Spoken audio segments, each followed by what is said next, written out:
All right, welcome back. Welcome back. We are back. It's August. Usually, August is what people take off, but I am back with the late show live from Los Angeles, and I have my friend Ali Raza here, our unpaid intern. He pulls the same shift in a number of channels, so I'm happy to have him here. And I can see Hide, his friend, is in the chat as well. Hideki. So nice to have him on board. How you been, Ali? It's been a while. It has been a while. Welcome back. We missed you.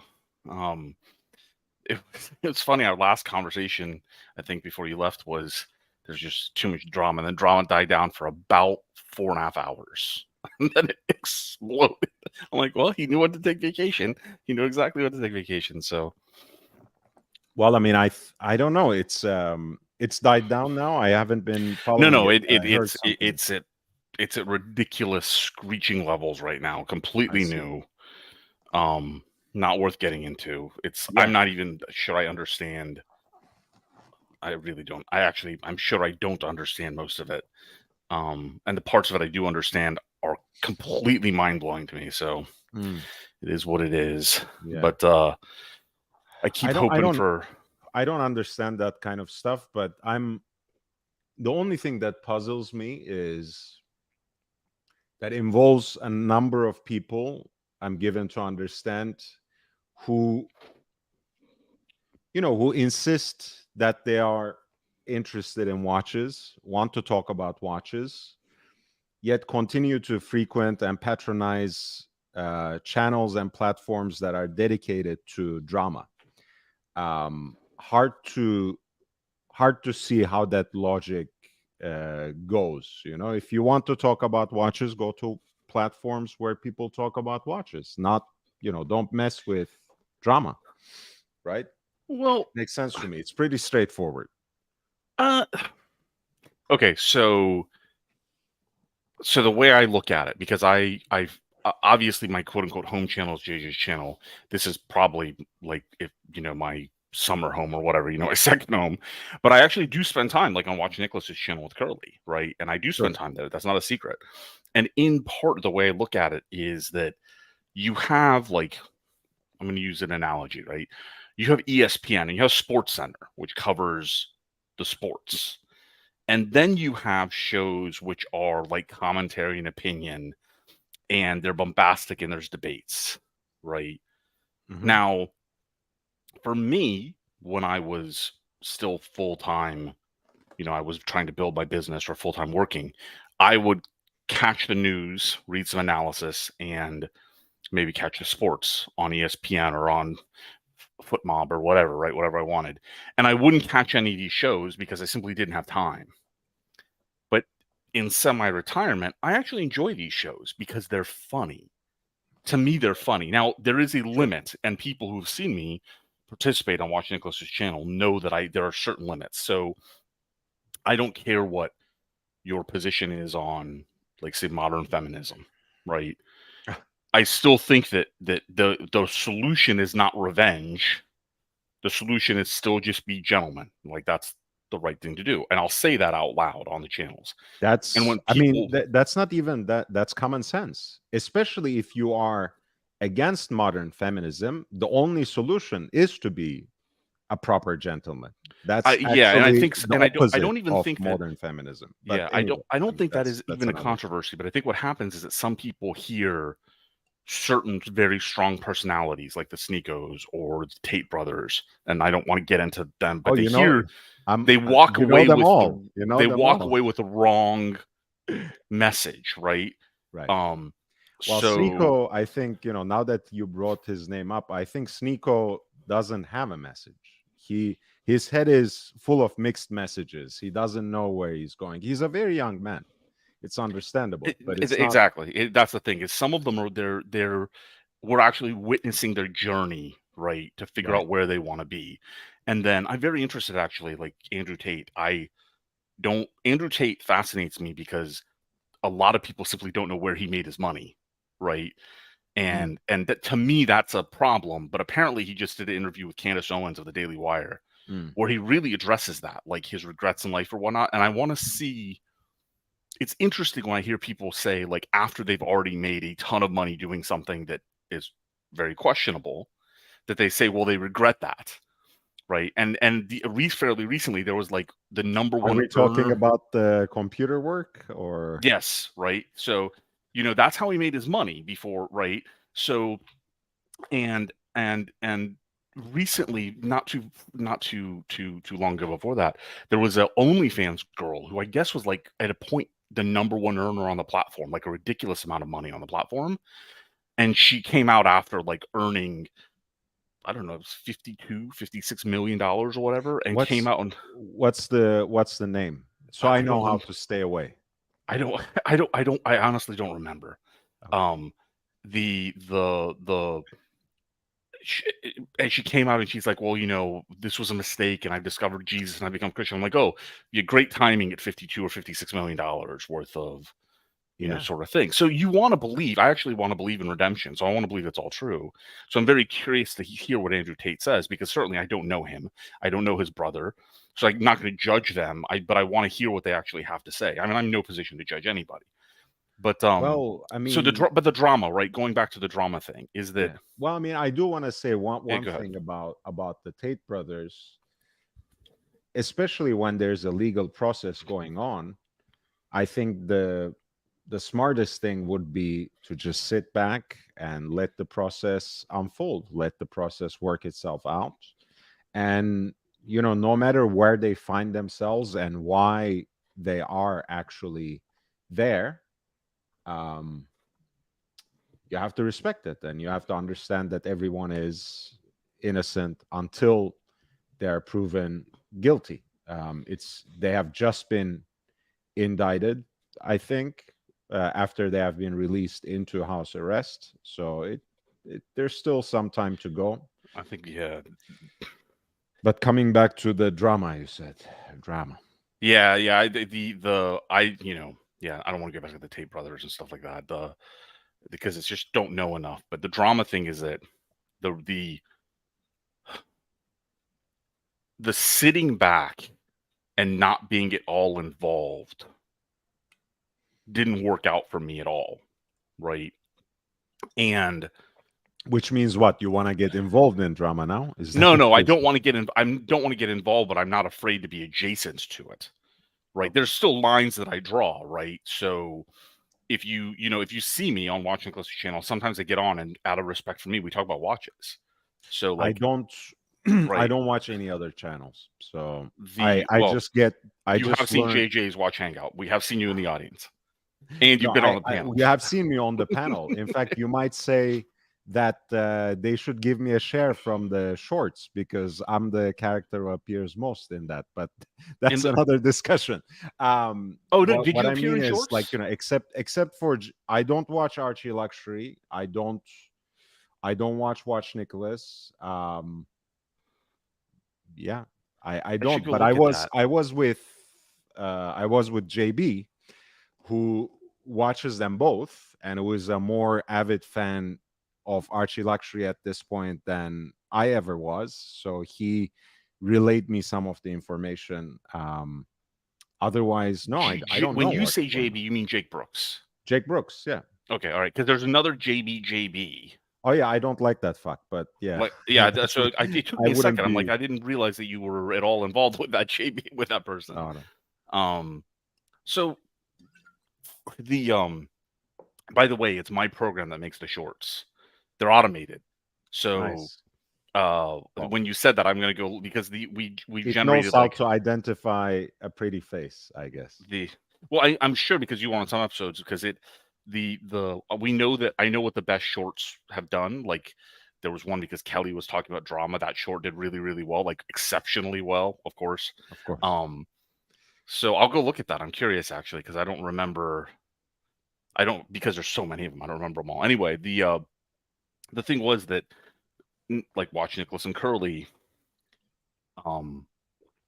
I find Curly in particular very funny, and Watch Nicholas is kind of the orchestrator. But there are lines that they cross, and I'll just bail. And at least they respect me enough to not cross those lines when I'm there. Like, they'll shut them down. But sometimes I actually want to know what's going on because it trickles into everything. You're kind of sitting there and you're like, let's talk about this topic, and Yep. you can't. Or there's a watch unboxing and it turns into a drama. Like the and you're sitting there like we're just unboxing a watch. Yeah. Like, why can't we just, so I don't know. I'm not opposed to it, but there are limits, and it's JJ just had a show. Like, the topic of the show was like, has it gone too far? And he said in his like opening monologue, basically, that sometimes you just want to pull the plug because it's just exhausting after a while. Look, I mean, for me, I don't have a particular talent when it comes to this, but I like to think that I have a talent to identify problematic people even before situations arise. Hey, JB, so this is my JB, Jake Yeah, Brooks, my there's the great Jake friend. Brooks. Yeah, so I just like, I avoid them. I'm not gonna name any names, but except for one who is particularly, I think, a character that everyone should avoid. That's Higgins. That guy I avoid like a plague ever since the beginning, because I know, there are a few characters that love having that piece of you and then carrying that over to not only other platforms but also behind the scenes, messaging people on groups, chats, discords, private messages, etc. Constantly keeps coming back. Yeah. So when I see that kind of person nowadays, even on my channel, sometimes you might not even realize it. I block them in the chat. I don't let them into my panel. And that's my practice. That's how I stay away. I don't like being adjacent to it because, when you I know pigs are particularly dear to Americans, but not to me. When you wrestle with the pigs in the mud, from a distance, you're just like them. So But okay, now, I don't get even near it if possible. but I didn't wrestle when they pulled me in. I didn't wrestle. I didn't do anything. I didn't appear, didn't subscribe. I didn't even know what the channels were. Like, I had heard that there was I think a dungeon channel, which I still actually don't know what that is. And I heard there was like I think it's called Docs Report, not Lux Report, right? I didn't even know what the channels were when people started messaging me saying, by the way, like, they're talking about you over here, simply because I'm JJ's friend. Right. Right. So, and then they use that innuendo, or simply because I actually reached out to a particular YouTube host and, tried to express my concern, they turned it into innuendo. Like, so it was, it's not even getting into the wrestling with the pigs. It's that I drove by the farm and there were pigs, and the pigs decided to chase me down and pull me into the mud. Right. Yeah, So, look, like, I mean, I tried doing that too, but it just doesn't. Because yeah, it just doesn't help you in any way. It really does not. I mean, for me especially, because I am actually on my path to make this a full-time gig, and I'm not gonna turn that into a mudslinging match with anyone. And some no, of people course not. Yeah. who are involved in this current drama, I really like. And again, I don't have an issue with Curly or Watch Nicholas, except they scream too much for my liking. So it's not a show that you can listen to on headphones for sure. It might benefit from them turning down a little bit their microphone volume, but then again, I mean, they're fine producing their own show, so they hardly need my inputs. That's all I'm gonna say. I mean, I don't have a problem with anyone in the space. There are Yeah. people whom I just don't like, and I avoid them, which means I don't have a problem with them. And there are people I love and love from a distance, and there are others whom I enjoy hosting on my platform, and that to me is the End of it. There's no drama for me unless it chases me back on my channel and I can make money off of it. By all means, if they want to come and fight me on my channel, if they want to come fight me on the next creator clash or something, that's then we get right to it. Yeah. Unfortunately, I mean, I like being here, and you are gracious enough to let me be here. But I do remember, like completely unwanted, like drama I didn't even try to attempt to get involved in, followed me here to this channel, and we had to moderate it out for a little while. And I still don't understand how that happened. But that's the same guy who attacks whenever I have guests too. Like I have never seen someone who is anti-Asian, fatphobic, homophobic, anti-Semitic, racist, anti-black. I mean, the guy has it all. It's the same guy. All the bases covered. It's a strange human being, but that's usually the only troll I get, and he's only here when Tim Wright is not live, so you can figure out the rest. Yeah. So, all right. So we covered, unfortunately, like I went on that tangent. I defended my position as somewhat involved in drama, but it is a weak position. I mean, at best. I like what Hideki said. It's like, it's controlling the amount of beer you drink. Yeah. But some people can't. Yeah, some people can't. Some people can't at all. So what is new in the watch world for you? I saw Jake let you wear some of his watches. I don't know how extensive his collection is, but there were 2 killers right off the bat.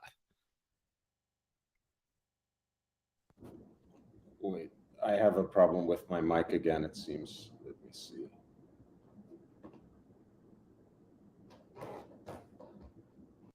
Can you hear me well? Yeah.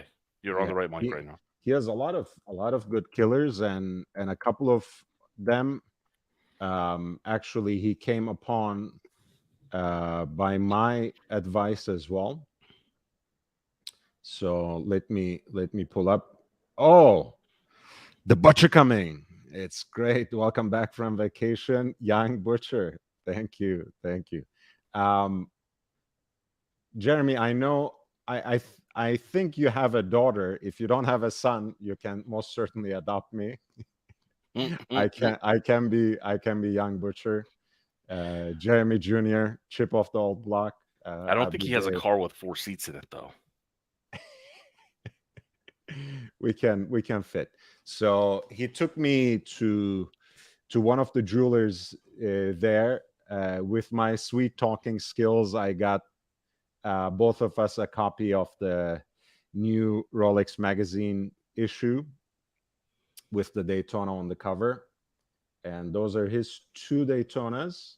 He already had the Oyster Flex 116518 LN, and he really wanted the Panda, right? He wanted the 116500, and I pushed him. I planted that seed. I said, look, Zenith is a great deal.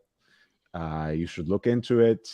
The white dial is very elegant. It has the most balanced dial, and the Zenith movement, it's time honored. It's been there.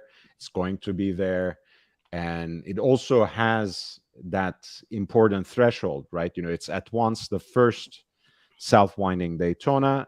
It's also probably one of the last outsourced movements that Rolex used and proclaimed openly, right? So it's an important collectible for that reason too. And he actually found this on an auction and got it at a lovely price.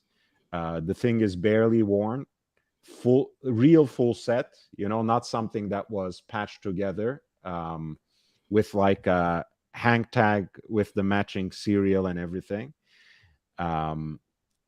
Amazing watch. That was my favorite from the very beginning. I love the black dial gold as well that has diamonds, and I'm not gonna reveal, but that has a very personal sentiment for him, and goes really well with another piece of jewelry that he wears on a daily basis, basically. Um, yeah, so those You have the two, wrist roll of that one too. Beautiful watch. yes, yes, it's actually right here. Yeah. Yeah, beautiful watch. Yeah, I think it's really underrated. And the fact that it is underrated, I think, was one of the reasons that allowed them to get this watch, because probably someone um, you know didn't pick it up because it had diamonds on the dial. Um, Jake Brooks actually likes diamonds on this watch, again for that sentimental reason that I'm not gonna reveal. It's an amazing piece, really, and I think it's really underrated. Again, I actually love the way Rolex does it. For this watch, I think the brilliant cut serves the purpose really well. I also like the baguette cut they use in the platinum. Um, Yeah, the baguette cut. I like the end platinum. I like that a lot. perfect watch. And also, I was posting it earlier today. This is a watch that he bought from the same auction, because I have been um, propagating the 806. This is a 7806, again in very good condition.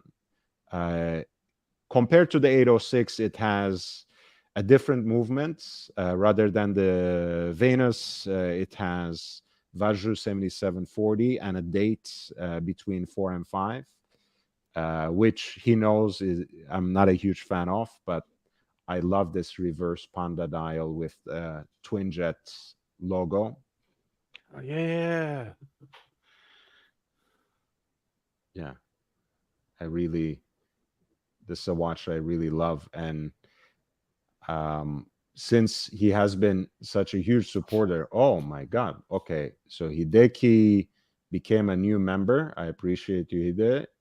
And JB4999. Thank you for visiting and featuring these watches. It is an honor, and thank you for the super chats. Young Butcher is grateful to you, JB. Young I Butcher. appreciate you. Um, yeah, this is I love that twin jet dial, especially because of course, Navi Timer has its own heritage that everyone is so familiar with. So I don't necessarily need to go through that. But what people know less, and I made a video of this, so I will drop the link in the chat now, is that it was basically the team watch for Team Lotus. So both Jim Clark and Graham Hill wore 806s. So it has a great racing pedigree as well, as it happens. And 806 is basically a watch that looks like this without the dial, different movement. Beautiful piece. He got this from the same auction as well. Again, very nice I'm condition. worried that Breitling's just moving in the direction of a fashion watch as a company. Is it? That I'm worried about it. Yeah. Because the way the boutiques present themselves is, I hate to say it. Actually, I had this conversation. So a young man who I see at the gym had Okay. a giant blue. It's beautiful at a distance, Invicta, and it was his first. He's a young man. He's had an Apple Watch. It's his first analog Mechanical. watch, right? Yeah. An Invicta, and then he was like, "Yeah, there's an Invicta boutique that is like across the way in Millennia from the Breitling boutique, and you can walk in Invicta, you buy one watch, you get 3 free, right? Whatever."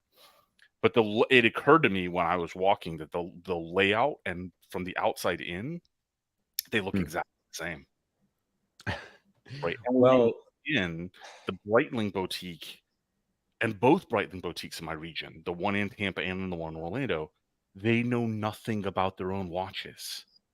They know nothing about their own watches. It is startling.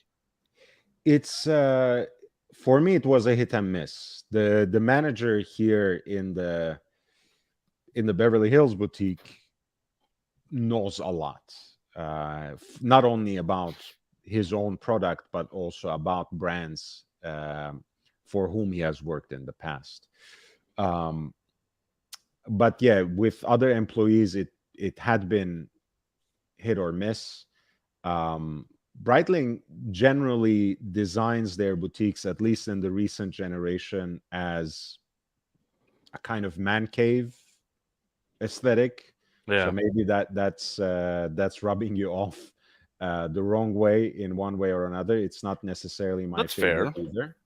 Because when they Um, introduced the Triumph line, that's when they completely redid the boutiques in the area, and there was definitely they had the motorcycle in the middle of it. All the walls became like dark wood yeah, and or very pub exposed like. brick, Yeah, which I very like. pub like. So that's fair. Um, for me, what balances it out is the involvement of Fred Mandelbaum, who is probably one of the most important vintage chronograph collectors, but certainly the most esteemed Breitling collector from that era.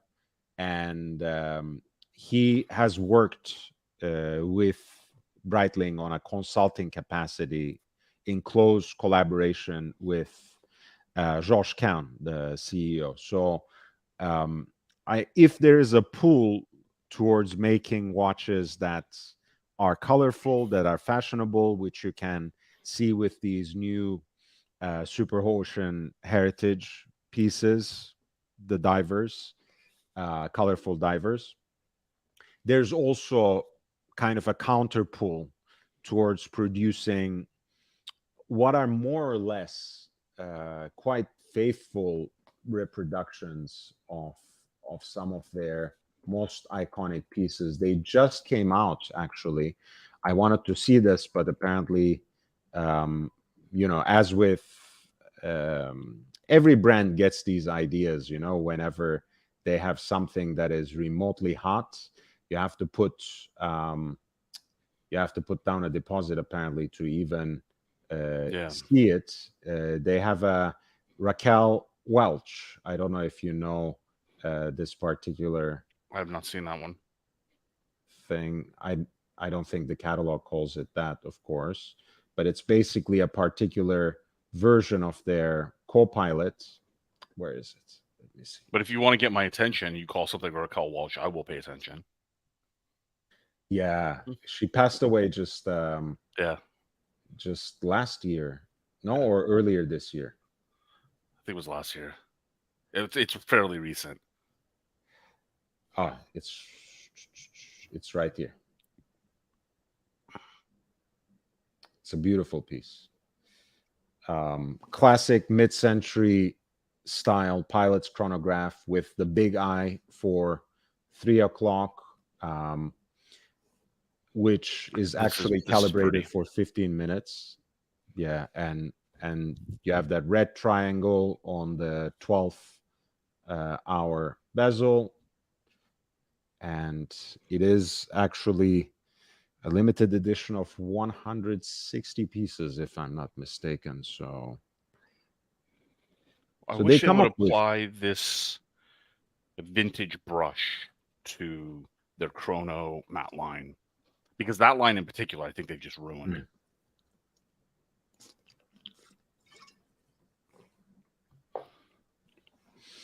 Jeremy says the more modern Breitling don't really appeal to me, but this classic Navi is fantastic looking. This is I don't know, Jeremy, if you were talking about How about JB's? JB's watch, for sure. I think again, if you can swing it, an 806 in good condition, I think is a decent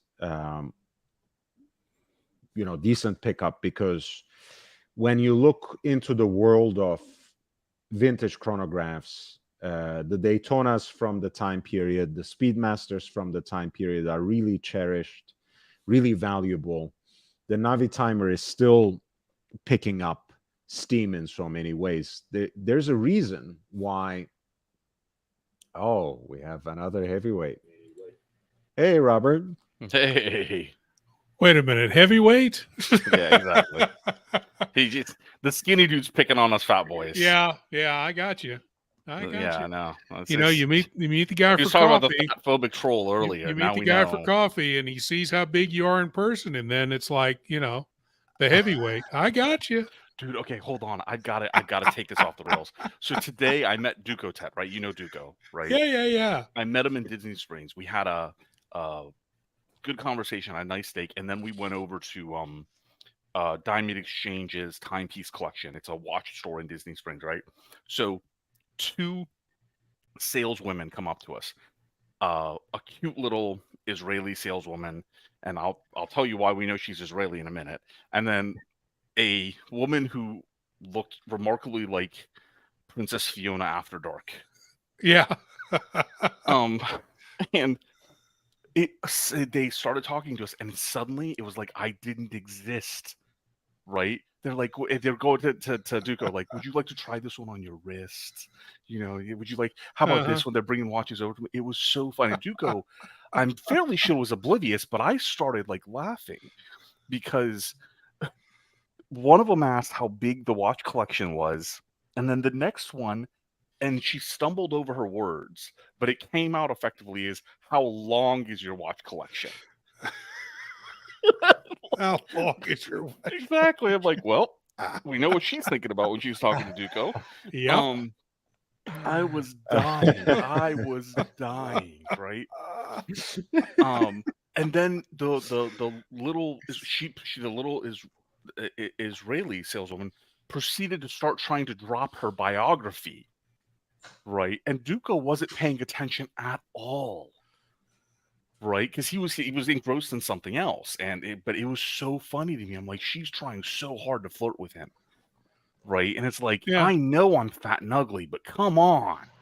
Yeah. Well, and of course, Oh, here we Duco's go. married, so he don't care. It's 3 fat guys have come to tackle young Butcher. I am crumbling under the weight, man. Ladies and gentlemen, it's 3 tons of fun in the skinny guy. Oh my god! Did you hear what he said, Robert? He goes, "I'm crumbling under the weight as he puts his stuff on the bottom of the pile." Oh man! Yeah, there's a flag on the play. And hey, Jake, I saw your message. How are you doing, buddy? That's horrible. Well, see, this is what you've done. So nice. Your stream's so just nice gone to hell.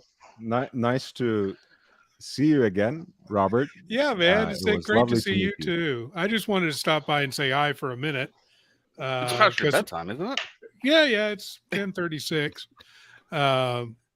But yeah, us old men, we got to go to bed early. So I got Brando attacking the weight, and I got Squatch attacking the age. Go ahead, Butcher. Come on. No, you and I are the same age. No, we're not. We're close. We're close. I'm just we're closer than you think. No, it was funny. Darren. So now he's trying to say, I'm your age, but I look younger. You see, like how? Yeah, there you go. I definitely don't look. So Duco and I are the same age, but he's like he's been working. He told me he's been working out like 4 days a week since he was 17 or something. Like he looks good.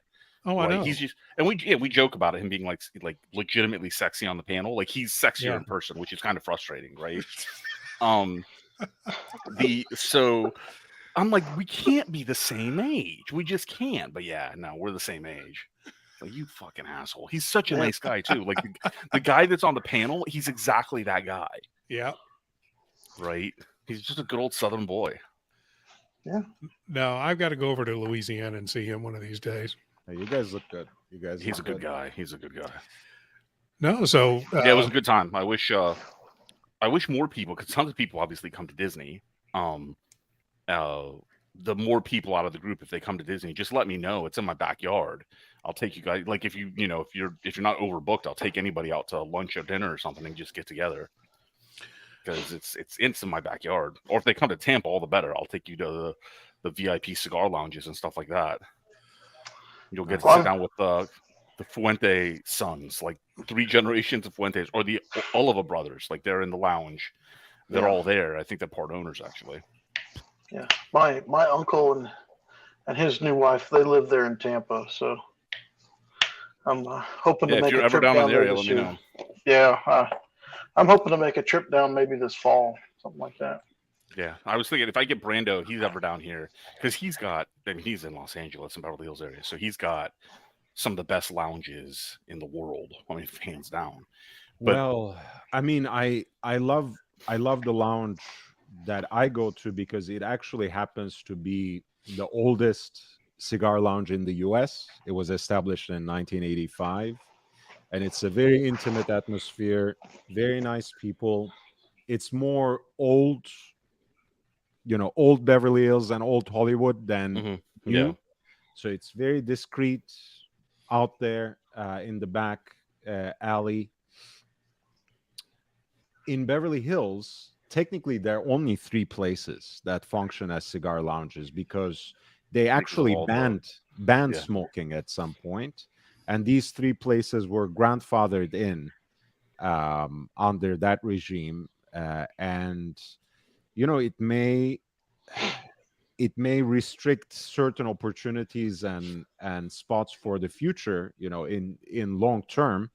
Because I don't think those licenses are automatically transferable, for example. So smoking in Beverly Hills might, unless there's a change, unless there's a deal that's worked out, it might just end by the end of this generation. So that's really sad. But the one I go to, which I would love to host any of you guys, it's very intimate.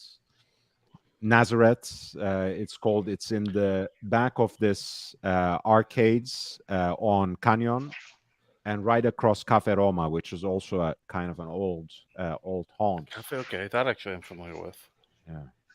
Yeah, I am too. Grand Cathedral down here is it's an old church, right? And so they took the stained glass and they converted the stained glass to Fuente themed glass, and so Carlito Fuente Jr. is there regularly. The Olive Brothers there regularly. It's, and being an old church, it has that nice vibe to it, but it certainly doesn't have the history of, it's not that old. I think she acquired it in the 90s and it had been burned out. Spent some time rebuilding it. It's a really nice place, and they have 2 VIP levels. And there's one that is, I think, you're invite only, and then one that you can buy like an annual membership to. So I'm in I guess I would call it the lower of the 2 levels, which is not inexpensive, but I have that and I host people there, and it's fantastic. I love that place. I've been keep meaning to actually do shows from there because it's just a beautiful environment. Yeah. And there's other podcasts that do shows from there. It would be cool if we could get 3 or 4 guys down there and host a show. Yeah, I don't know what so I don't know if this time the Red Bar folks are going to respond to me, but I've been trying to get to a Red Bar event in Tampa for 2 years, and every single time I try to fill out that form, and you put in your Instagram, you say who you I'm out there. Nobody ever responds ever. So I don't know if I pissed somebody off, but I saw, because they post where the events are afterwards, right? So I saw afterwards they had a Red Bar event at Grand Cathedral. I'm like, are you kidding me? You guys were right there and nobody's ever responded. I don't know what I did to the Red Bar people. I didn't have a problem with Red Bar in Austin. I filled out the form. They got right back to me, said, "Here's our meetup. You're in."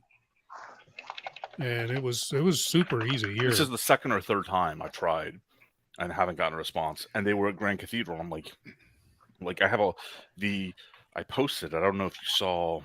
I don't expect everybody to. Yeah, I've seen your pictures, but it looks like it's a great place. Yeah, and I mean, I have a giant locker there, for God's sake. I don't know if I can share the screen.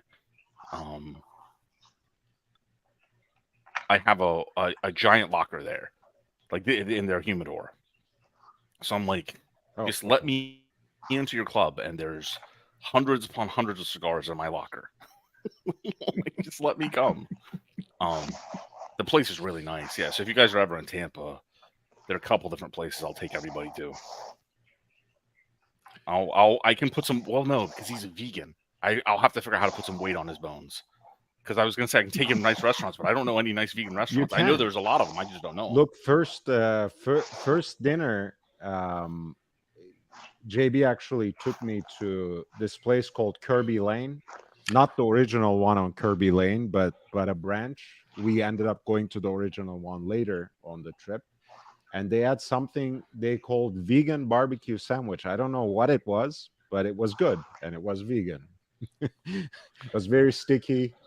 Yeah. Like I imagine barbecue to be, even though I've never really interacted with it on that level.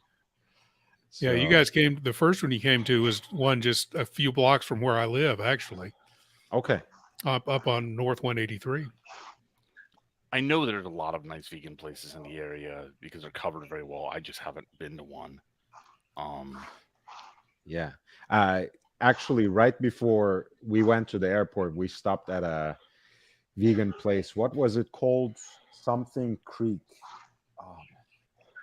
That was good as well, but it felt like every other vegan place I've ever gone to in my entire life. The food was good. The coffee was great. Everyone had a bunch of tattoos and piercings, which is not something that I share, you know. But that's good. Whatever floats everyone's boat. I'm fine. Unfortunately, the best vegan restaurant in Austin was a victim of the pandemic. It was called Mother's. It was fantastic. And they had a garden out back where they grew a lot of the stuff that they served in the restaurant. It was so good. The pandemic killed so many good small mom and pop bodegas and restaurants all over the country, man. That pisses me off to no end. And I shouldn't say the pandemic killed it. Government mismanagement during the pandemic killed it. I mean, the restaurant industry is still not the same. No. Even places that are still open, you feel like nobody wants to work, and half the time service is terrible, and they're like, "Oh, that's a whole other problem. That's everywhere. That's not just restaurants. That's retail, everything." So Breitling, all right. So Breitling, they've ruined the Chronomat. They're doing a good job with it now. A timer. Vintage Breitling is a good value. I suppose servicing vintage Breitling's no problem.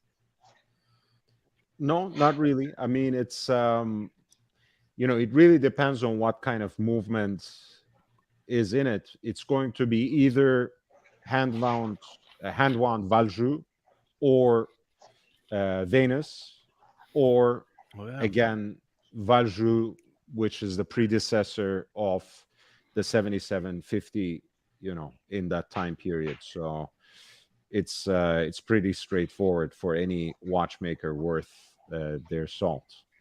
The infamous Valjoux 7750.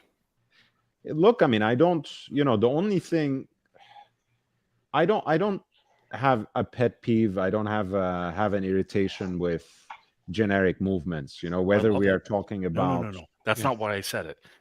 So going back, just touching briefly on the old drama thing, there was an incident on there was a drama. I know that one. Yeah. Exactly. But tell it to other people who might not know. So there is a fairly popular YouTube wristwatch channel that I guess subscribe to the philosophy, and it's fine, like fake it until you make it, right, sort of thing, and could not for the life of them I place very, very common movements like the ETA 2800 series, the Sellita 200 series, 220 series, or the Valjoux 7750. So once that person, the main host, learned about the Valjoux 7750, for X number of months, every time they brought up a watch and say what movement is it, would be like, oh, is that a Valjoux 7750? It was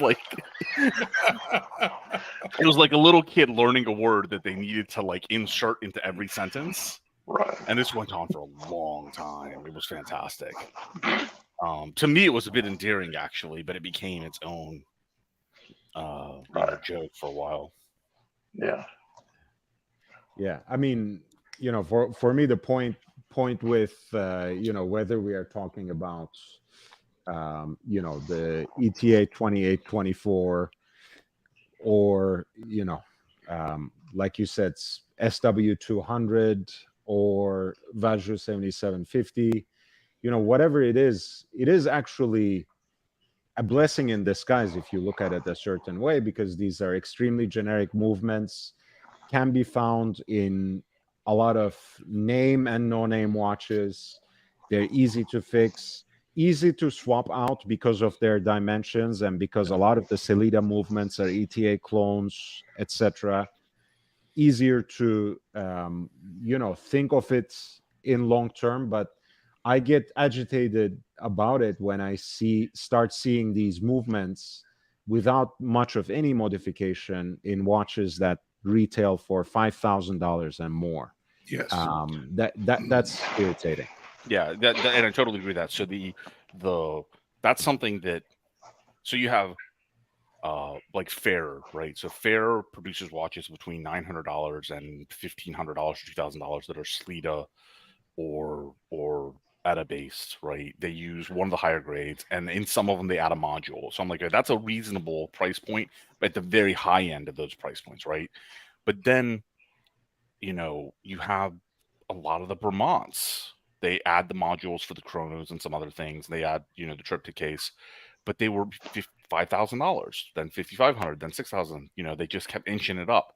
Not okay. Then you have the Hublot that have some of them that are like Sellita SW220s, right, based, that are, they put them in precious metal, granted, but they're like $24,000, right? And you go, no, like it gets out of hand really quick.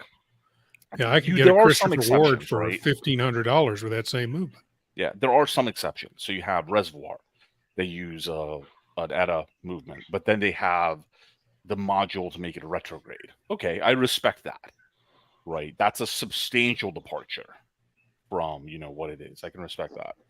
But it is very frustrating. And by the way, that's been a tried and true practice too. The one I'm wearing now, the Gerald Janta Jump Hour retrograde minutes, that's an ETA base as well.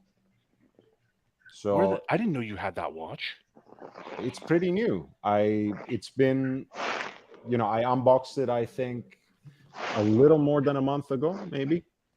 Son of a gun. It's a nice watch. Yeah, I love it. I love it. But what era is that from? 2000. Yeah, okay. Right around 2000. Yeah. It's kind of they introduced LVMH, but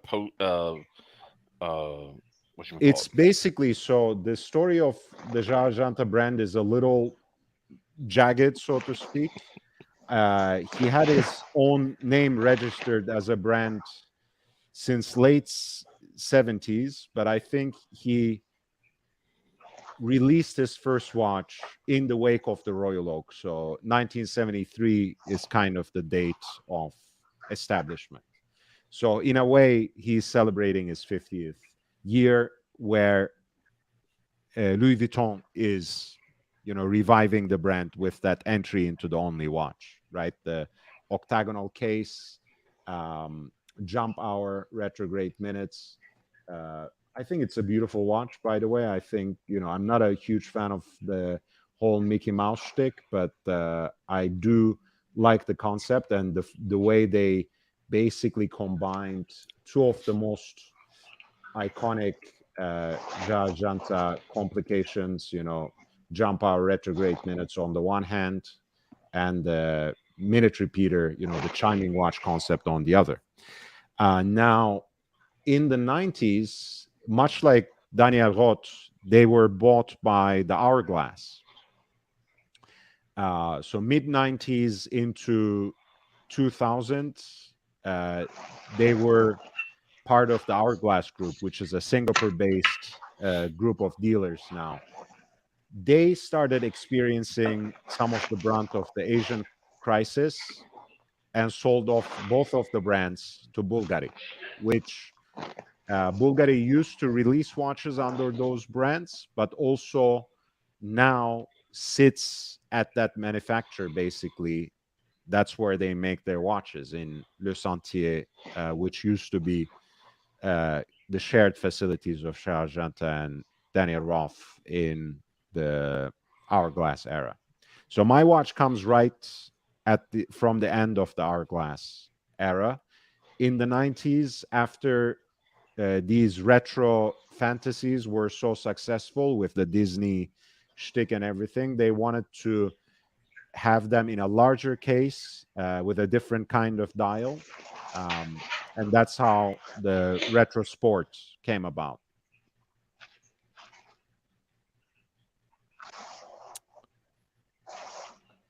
You just reminded me of something. I was looking it up and I can't remember.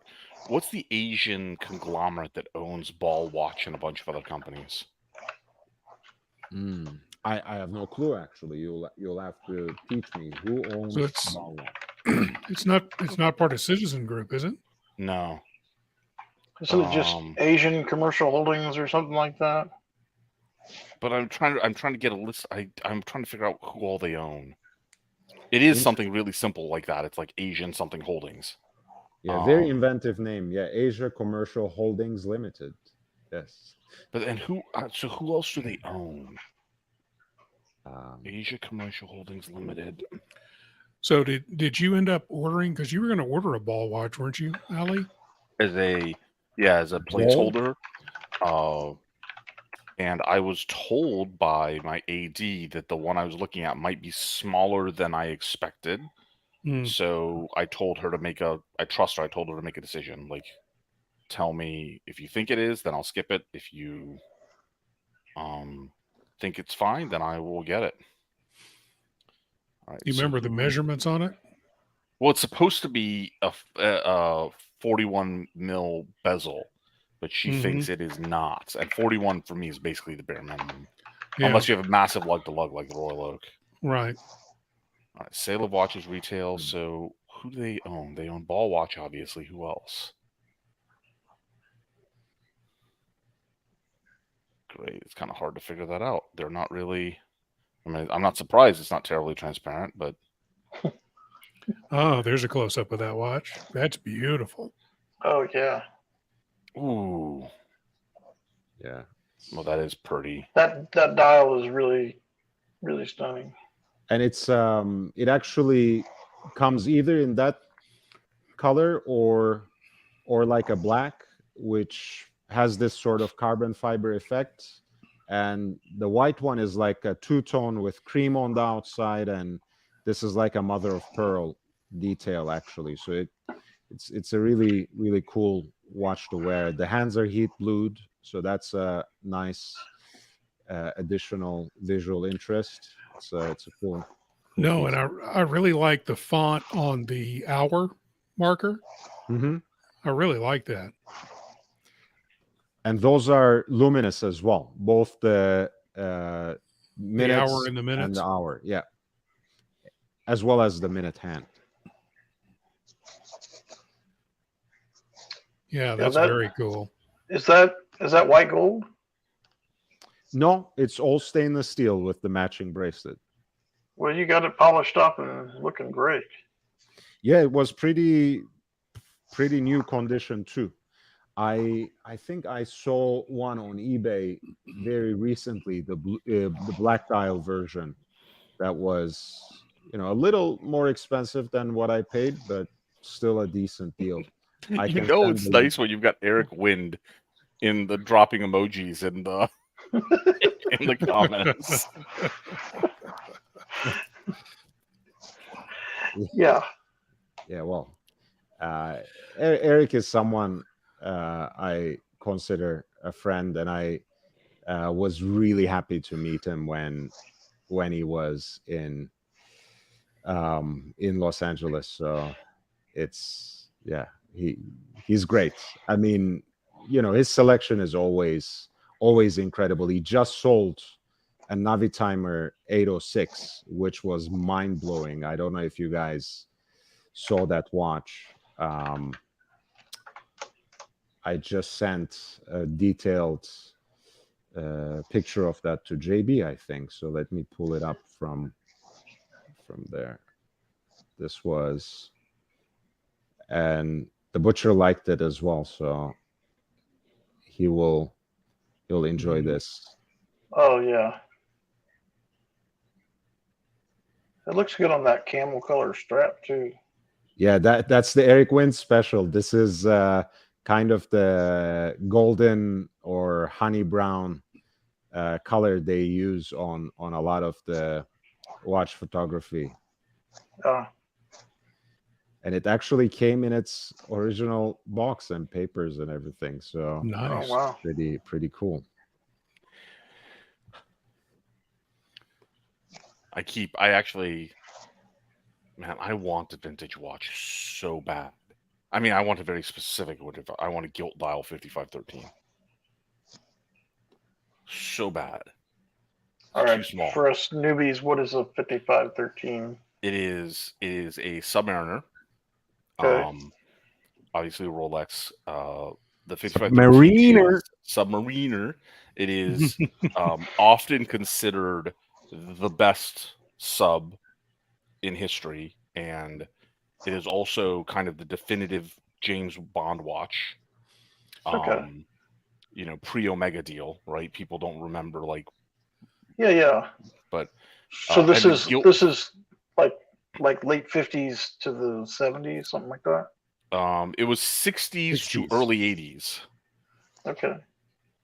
And the 5513 with the gilt dial is by far my favorite non-Audemars watch, period. Okay, so what's a gilt dial here? So gilt dial is something they used up until late 60s, basically. It is it basically is all these scripts that you see, all the inscriptions are actually raised and part of the dial rather than lacquer or painted on. Gotcha. That's the material they used was a little different, and the system of painting them and printing them was a little different before late 60s. So generically, the gilt dials often have significantly more depth, right? Mm-hmm. Sometimes you'll hear people talk about like an inky looking dial, right? And a lot of times they're talking about like a gilt dial in the case. So it's a 40 mil, so I could never wear it, but I'm seriously considering getting one as just a like definitive desktop display piece because I love this watch so much. This is the epitome of what I think is the ultimate design for Rolex right here. And no date. The dimensions of the outer, the bezel are better than the modern Rolexes, in my opinion. Just my opinion. The dimensions of the crown guards are better. The tapering and the slenderness of the lugs are better. Like this to me is just a better sub than the modern sub. And it doesn't have all the writing on the dial. It's a 2-line. I guess this is what they call the 2-line sub as well, right? That's line. That's right. Yeah. And for you Bond fans, if you ever watch the which movie was it where this was converted into the Saw watch? Live and Let Die. Yeah. That's my favorite Bond movie. So that's your watch that was the Saw. Right. Yeah. It's so every time Eric Wind or Menta posts one of these 5513s, every single time I have to I'm just not committed to a desk piece, and I just can't wear it on my wrist. Well, you could wear it. You could. No, it'd wear small, but it's like me wearing a 36. I still wear them. They're just small. You don't tan instantly the way I do. See, the reason I hate them is I actually get tan lines. No, I burn instantly. Thank you. Yeah. See, this is I don't know. I think Brando likes the 5513 as well. That's my that's my watch. This is not a gilt dial. This is a later piece. Later in the 60s. Meters first. 2-liner. Yeah, I like those too. Beautiful, beautiful piece. I love, and I agree with you, Jeremy. I think, I would even go one step further, and Ali, kind of felt personally aggressed last time I said it, but I think it's not only the quintessential Rolex design. I think it's also probably one of the most, purest, simplest, beautiful watch designs ever. I would say, like it's so balanced, especially in this two-liner configuration. I find the gilt dial actually a little too much for my taste, too lacquery, too maybe too and it's textured. okay. You're even wrong about for a my couple things, liking. like veganism, the gilt dial. You're wrong about a couple things. It's all right. I still like No, you. I'm wrong. I'm wrong a lot, but I do have very strong opinions. It's okay. But yeah, I really, really love this piece, and it's on the riveted oyster as well. So it's certainly a very, very nice wear. I got the bracelet restored at Michael Young a couple of years back. I'm very happy with that. Just out of curiosity, Ali, have you ever tried one of these on? Yes, I bought one for my father. Ah, okay. So that was last year. I bought the so that JJ actually gave me shit for this. So I bought a modern no date sub for my father, and then I had an opportunity. It was like quite literally 7 hours later, like that morning at the Watches of Switzerland, they had called me and said the no date sub. I went and picked it up, and then like 7 hours later, I went to an event where I think it was Menta. And at that point, I didn't know, because I sent it away to get authenticated. I knew who Eric Wind was in Wind Vintage, but I didn't know Menta was also in the business. And I bought a 5513 later that day and gave both of them to my father. And so yeah, so we have one in the family. Nice. It's a little too small for me, dude. And I notice those things because I literally will get like a little farmer's tan sort of thing, and that annoys me. It agitates me. It's my OCD. But something my father, I mean, he loves it, first of all, but something my father said is, if there's certain things that you can put it in a display case and appreciate for like the rest of your life. I mean, my Conan sword will never come out of the display case, things like that. So I may get one. Is that a euphemism for something else? It's not for home invasion. No, I actually have Jody Sampson, who made the original swords. I met him in Minneapolis St. Paul Airport years ago, and I asked him, like, the why weren't you making swords? And he's like, I have the molds and stuff. Nobody buys these. I'm like, I will buy, if you have the molds, I will buy one. And from our conversation, he started his company, Albion. He's since passed away, but he started his company like from my conversation. So I have original mold made Conan sword. Like the you remember? Do you remember Cassandra Gava? Yeah. Okay. Well, I see her on a weekly basis. Really? Yeah. We go to the same acting class together. Oh wait, hold on. Acting classes? Yeah. Yeah. Okay. She's a pro, so she still keeps going. She's still learning. Her, that makes sense, but why you? What's going on with you? Well, I keep telling people that I'm a method actor, but no one believes me. So maybe you have to start showing receipts. Really a funny joke. If you were a good method actor, people would believe you. Wow. Exactly. I think that was revenge for the weight comment. No. I'm just playing with. We did this all afternoon Saturday. He found out exactly full of crap I am by hanging out on Saturday. No, the funny thing is, Jake Brooks and I were already talking about it. Oh, you know who else is in Austin? Robert, and we were talking about how how avuncular he is, how likable he is on the screen. And then we learned a little bit more about him, when we met him in person, and everything kind of clicked because he's a professional, apparently. You know this, Ali, I think, right? No, I'm sure. I'm fairly confident I don't know what you're talking about. Okay. So if he's Well, a professional radio announcer, if he's willing to, there was this street corner, and I used to hang out on it, and people would come by in cars and would pay me, and that made me a professional. No, I did radio for almost 40 years. Oh, that makes sense. So that makes sense. So was hosted a show and the whole 9 yards for a long time. So that's what he's talking about. So that makes sense. Yeah, that doesn't surprise me at all. So that's where he had to come back with something self-deprecating first, I guess. So that's where this ridiculous personality comes from, is just years of doing this and just kind of talking to people, because that's all you do on radio. You talk to people. There's nothing ridiculous about it. We love it. It's a skill. I saw Jeremy's he's trying to buy himself a whole setup. You had like a 360 camera that you were trying to show off the other day. Well, I'm testing it. I finally figured out how to turn it on.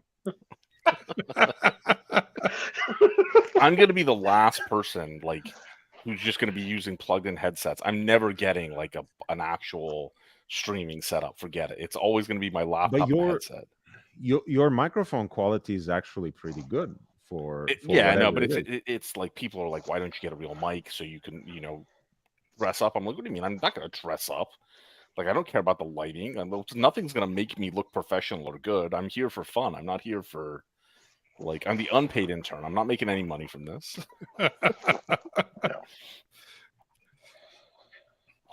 But that 5513 though, I may do it and have it as a desktop display piece. By the way, really French Fries, Mr. French Fries Monster has a good explanation of it, a little more detailed than what I said. The gilt dial is basically a black negative space printed, or rather plated, around the dial features. The feature themselves, the numerals, logo, text, minute track, are exposed metal. And as with most dials of the era, they were made out of brass, usually. All right. And a lot of people think that these days in modern watches associate gilt with gold, or at least a gold color.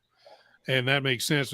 Back in that era, it was brass, which starts out as a gold color and then, changes over time. But now it's more considered gold. Like when you say a gilt dial, that means a dial that has gold around the markers, basically. Yeah. Yeah. So I don't want to lose track of this though, because Brando dropped. I don't know if you're making a joke, but so you attend acting classes with Cassandra Galva, who was the sexiest witch of the 70s and 80s. She's still sexy and a witch, but a little out of my dating range. So too bad. Yeah.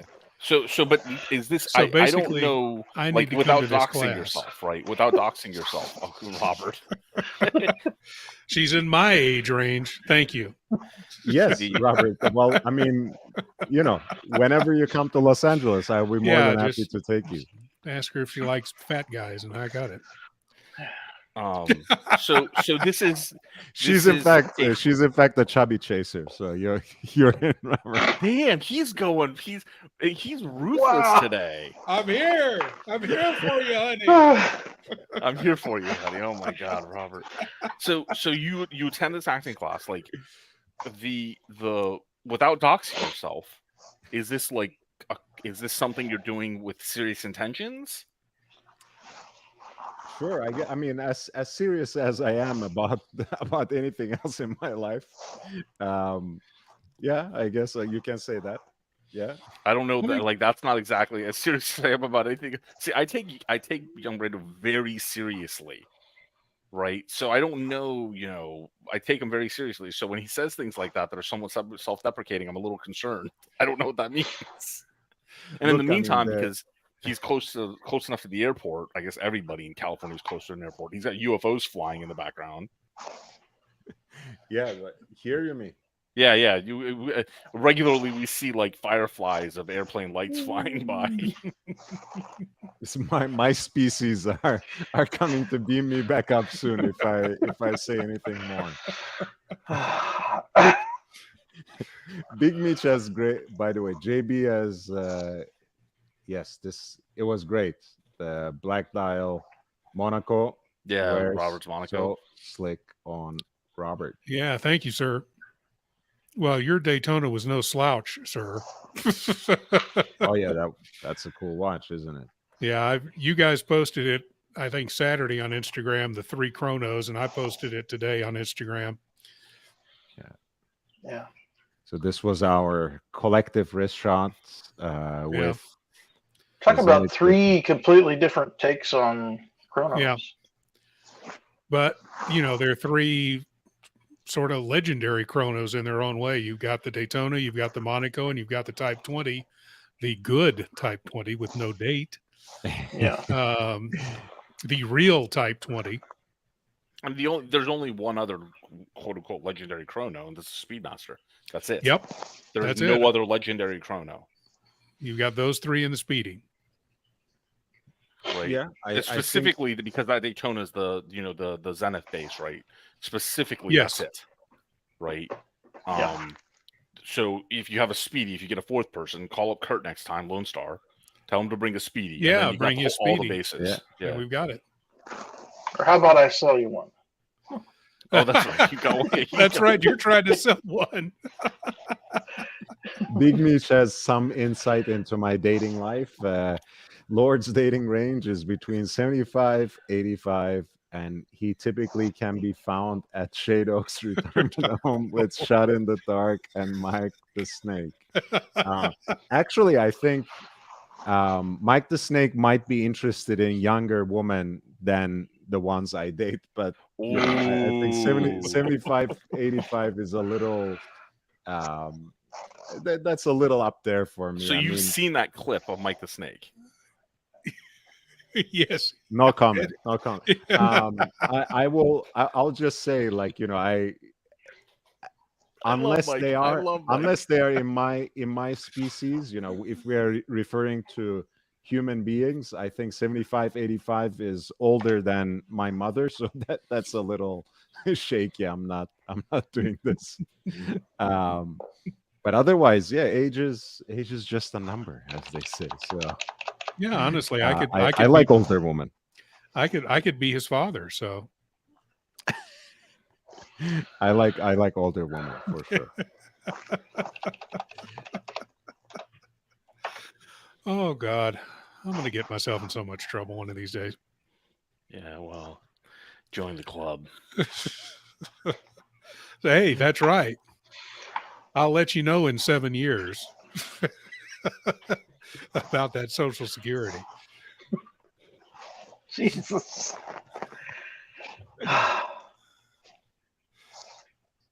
So I don't know. I think I blame myself because we started the show with a debate on if there was worthwhile drama, where young Brando basically told me that I'm a loser. Then we got sidetracked like 4 or 5 times. I did not. And you got 3 other panelists, and you told everybody they were fat. Fat, yeah, exactly. he's come back from vacation with lacking some decorum. Yeah. Right? I used to be the nice guy. Whatever happened. This is what happens when you hang out with me for a Saturday afternoon. You get corrupted. You're totally and completely corrupted. Hey, it's my fault, and I take full responsibility for it as a responsible adult. If I can blame someone else, I'll take it. I'll take that. But you can't. Yeah, no, you can blame me. It's my fault.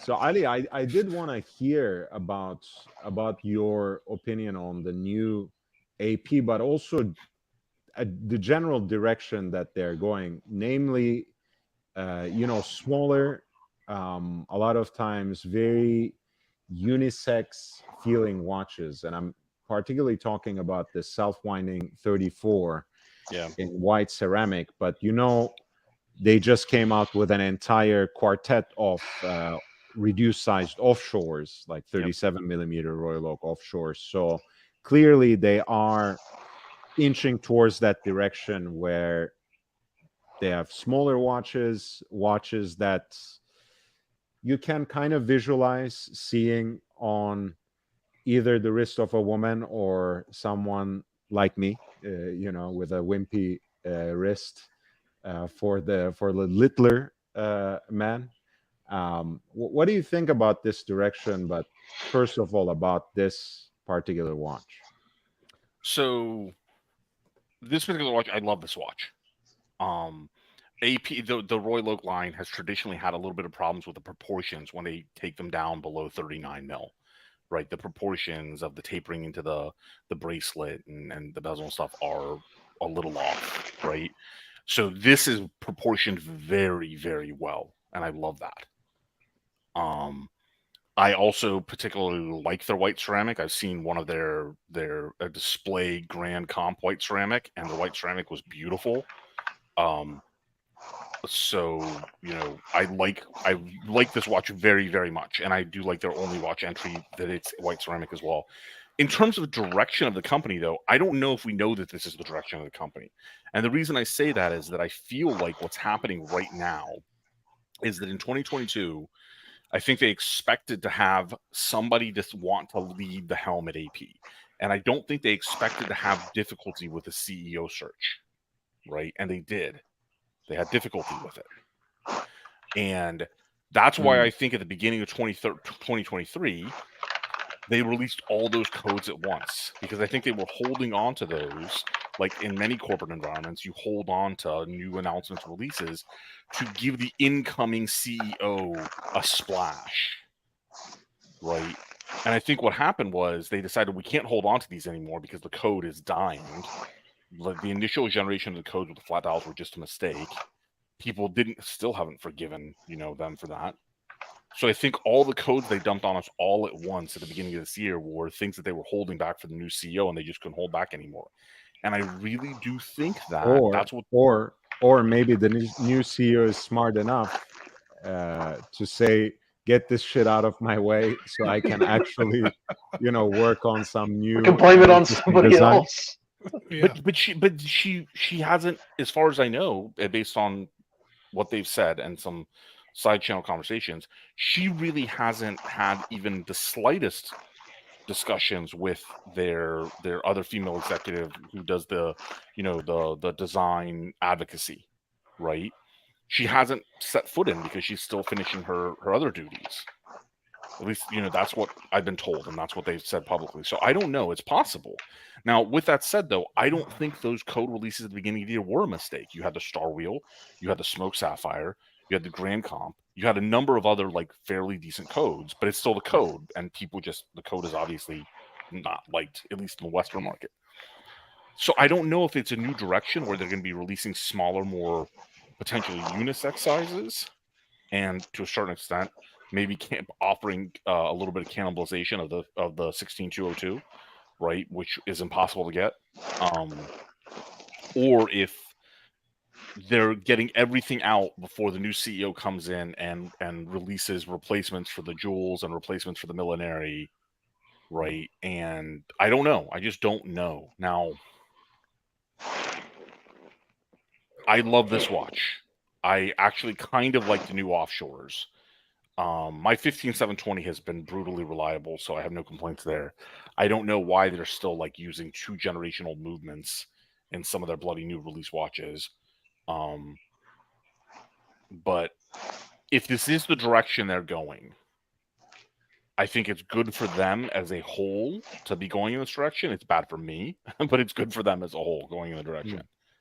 I think there are two insights, I think, that you can combine into this perspective that you brought. First of all, Ilaria Resta, who has already come in, I think, to be taught the ropes, but will not to be taught the ropes. Okay. Yeah, will not start her official duties until the next calendar year. is not the only woman who they hired or promoted into a very important position. I mean, you know this already. Yeah, their design advocate. Her name's escaping me right now. She's a big deal. Right. And head of complications. Yes. Anne-Gaëlle Quinet. Who doesn't do anything technical, is my understanding. She's like an advocate to bring attention to the complications. So that's the interesting thing, because head of complications is not like the technical director. Basically, it's more of a media / public interfacing position, and of course, I guess part of her portfolio is to bring into attention the complications, which are her specialty too, right? You know, this is a watchmaker who has worked for years in Breguet and Patek Philippe, so she's not just a marketing person. No, she's not a chump. She's got some serious pedigree. Yeah, and so I think a lot of these wheels, a lot of these gears have been already turning, like you implied, Ali, and certainly the universal, universel, the most complicated piece that they rethought as a wristwatch using the code 1159 as a canvas was certainly going to be pushed at some point or another. The Star Wheel came already before they That's true. That wasn't a 2023 release. That was previous. But you're right. They really leaned on pretty heavily on Code 1159. I thought that was Benamias's effort to go out with a bang and not a whimper, so to speak. But your perspective is just as legitimate, and it remains to be seen. Time will tell, so to speak. Yeah, I mean, I obviously don't have, my professional experience is not in anything that's fashion or luxury related, but my professional experience in high technology is that sometimes you will hold on to things just a little while, like to the next CES or something, right? Whatever it is, to give the new incoming CEO something to start with. So in my head, that's what they were doing, and they just couldn't hold on anymore, so they just dumped everything at once. But I don't know. I have no bloody idea, because this isn't my market. All I want, just call me about my rose gold open worked. I will not bother them for at least 3 to 5 years. Right? Or call me about the purple, the aubergine perpetual, and I won't bother them. I will say, actually, you're on the website. If anybody from AP is listening, and I'm going to see my AP AD, I think in 2 weeks, I'm going to tell her that they need to bloody fix the website. So for the third release in a row, the new releases aren't in the new releases tab of the website. Right. So you have no idea if they're new releases unless you caught them somewhere else. This is the watch we were talking about. That's the one. Call me. Sweetheart, call me. Man, I've seen the steel in person a number of times. And July 4th, I saw the rose gold in person. And I'm literally getting goosebumps. The hair on my arms are standing up. And I said back then, I would take the steel or the rose gold. And I was like, but I prefer the steel. After I saw the rose gold in person, I'm like, I can't take the steel anymore. I have to have the rose gold. It was so beautiful. It was so beautiful. You just want to make things more difficult for yourself, basically. Yeah, I guess so. I mean, it's like I'm not getting it any. I don't know what I'm gonna do, because I don't want to go to the gray market. But at a certain point, like 3 years into the wait, I might.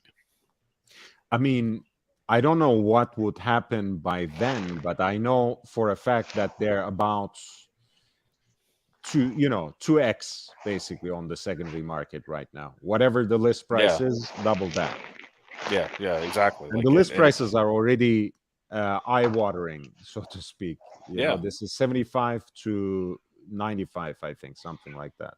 74,100 for the steel, and 97 for the rose. Yeah, I'm sure you have it very well memorized by now, Ali. Yeah, 98. 98,100, yeah. So 98,100. It was 9,700 before the last price increase. That's right. That's right. It's gonna be six figures by the time you get it. God, man, it's like I'm doing this whole 3 in the G thing, and so the other 2 are already on order, right? I have 2 Roman Gauthiers on order, and I'm going to keep one of them. If they don't let me, they're on holiday until August 6th or something, so I'll find out then if they let me cancel out of the other one cleanly. If they don't, then I have an informal agreement with young Brando to pass it to him at cost, if he's interested at that point, right? Which one are you more cold on? The titanium? I would keep the platinum, and I would the leather de soleil, which I think is the one you prefer. It is. Yeah. So I gotta ask this question though. Do you really have the wrist to support that, young Brando? Because I know a guy that's got a bigger wrist that could maybe take that piece if you're not that interested. Well, so this is I might not, but I'm happy to. That's so ideal for me. Like even on a conceptual level, yeah, titanium end to end. I wouldn't be averse to looking ridiculous, even if it's too big. It won't look ridiculous as long as you wear it with pride, sir. It doesn't matter. So it's true. I guess I'll find out after August 6th what they're going to let me do with that. But so we'll see there. And no offense to young Brando, if they let me get out of it cleanly, at least I get that money back, right? So it's not, and then hopefully I'll find out any day now. The Gronfeld that they closed the books on, I may get that. I may get a slot for a Gronfeld. So if I have the AP, I have the Roman Gauthier, and I have the Gronfeld. That's my 3. And frankly, like the Gronfeld or the Roman Gauthier can be dailies. I don't think I'd feel comfortable wearing the AP as a daily since it's all rose gold. And then I have the G-Shock for every night, or for Disney like today. Yeah. I just got. I mean, if you ended up getting that, Brando, it might be enough to make you want to eat meat and gain some weight. That's right. I would rather eat tubs of ice cream, I think, but yes, why not? Okay, I'll tubs of ice cream will work. I'll gain weight for this. It's the blue dial that you are getting in the platinum. Okay. Yes, one of the emails I sent them, and again they're on holiday. I asked if I could buy the straps ahead of time because they make them in gray and black, and they are not obligating or suggesting they'll make them in any other color. But if they sell me the strap ahead of time, I will have my old colleagues, my old employees, make me a set of straps in white with some grooves, because this isn't grooved or aerated anywhere. Yeah. For the specifications. So. And a white with that blue dial, that's going to look gorgeous. Yeah, exactly. So it's like, so I'll have that. I'll hopefully have the Gronfeld. Again, Gronfeld's still pending, but this is a done deal. And then if I can get that, but if I get these 2 in the next anywhere from year to 2 years, if I get those 2 and I still don't have the rose gold AP, I'm going to the gray. I'm not turning 50 without the set of those 3. I'm not turning 50 without those 3. I'm 46 now. There's no way I'm turning 50 without those 3. I mean, that's a good plan. That's a good plan. And honestly, I mean, the platinum has its charms too. You have the white gold movement, white gold blue dial. It's you have the Roman numerals instead of Arabic numerals, right? To me, that was that's what did it for me, was that when I look at them side by side, the dial with the Roman numerals, to my liking, just looks better. And the integrated bracelet was a serious problem for me, because this happens with my dual time Vacheron, right? Every time I pull it out of the safe, because I have the 2 15500s, the integrated bracelet doesn't appeal to me as much as the 15500 does. So I'm afraid, like, to get an integrated bracelet that I don't like as much. So are you going to get the bracelet and then put straps on it so you have a No, kind of a change of the look? bracelet is only available in the titanium editions. Oh, okay, I got it. Yeah. Right. So this is the titanium edition. The precious metal edition comes only with a rubber strap. Only with a rubber strap. Okay. And it's actually a slightly different case design too. Yeah, because the rubber. bracelet's an integrated Yeah, bracelet. I see. Yeah. You see, this has actual lugs. And, you know, I kind of like, you know, the thing is, I was never a big fan of Hublot, and I also didn't necessarily like Royal Oaks with rubber bands too, even though I think it's a nice casual option. I have over time, especially, you know, my experience with Oyster Flex was part of this. I have warmed up very quickly to the use of, you know, rubber straps with precious metal watches, and I think this looks amazing as well. Yeah, I just want to get it in a white strap, and I'll make it if I have to, and I want to add some grooves to it so I can put a little bit of wax in it, like I do on leather straps, and that just makes it more tolerable for me in the Florida sun. But the thing is, like, every time I look at integrated bracelet and then I look at the 15500s, for me, this is obviously not, this is an objective opinion. This is a personal opinion. No integrated bracelet is as nice as the Royal Oak bracelet. So I just don't want another integrated bracelet if it's not going to be as nice to me. Mm-hmm. And I mean, the Gauthier bracelet's amazing. It's just, it's not the Royal Oak. And obviously the fit and finish of the movement of the Royal Oak is not the Gauthier, right? So, sure.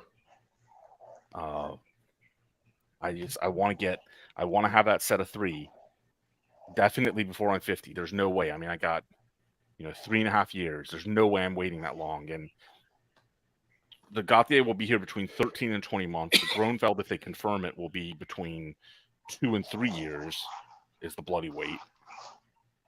I'm not waiting for that AP any longer. Not doing it. My daughter does not have to go to college.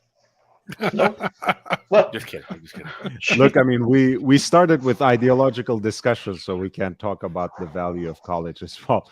What were you saying, Jeremy? Sorry. I was just gonna say my birthday's in 7 days, and I still don't have a watch picked out. I feel like I'm really behind the 8 ball here. You just got a James Cameron last week. Let's help you out. Let's help you out. What are you eyeing? Wait, does Brando know that? Because Brando's on vacation. Does he know you got the James Cameron? No, I don't actually. I don't. No. Are you wearing that right now? I am. Nice. The watch so heavy it takes him 2 hands to hold it up. Yeah. No. I mean, it looks like how a Submariner looks on my wrist. So that's a good watch for you, man. Amazing. Yeah. Wear it in great health. It looks great. Thank you. I got this in under 30 days. I couldn't believe it. So he got the watch he got before that was a Bamford Snoopy, and then he got that. So the Spectrum.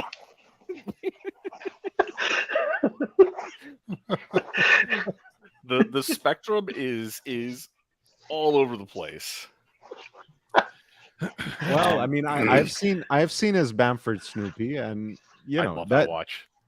That's a cool looking watch. Yeah. You know what? It wears super comfortable too, because it's the case design is really, you know. And that's my favorite part about that watch as well. You know, I like a cushion shaped case.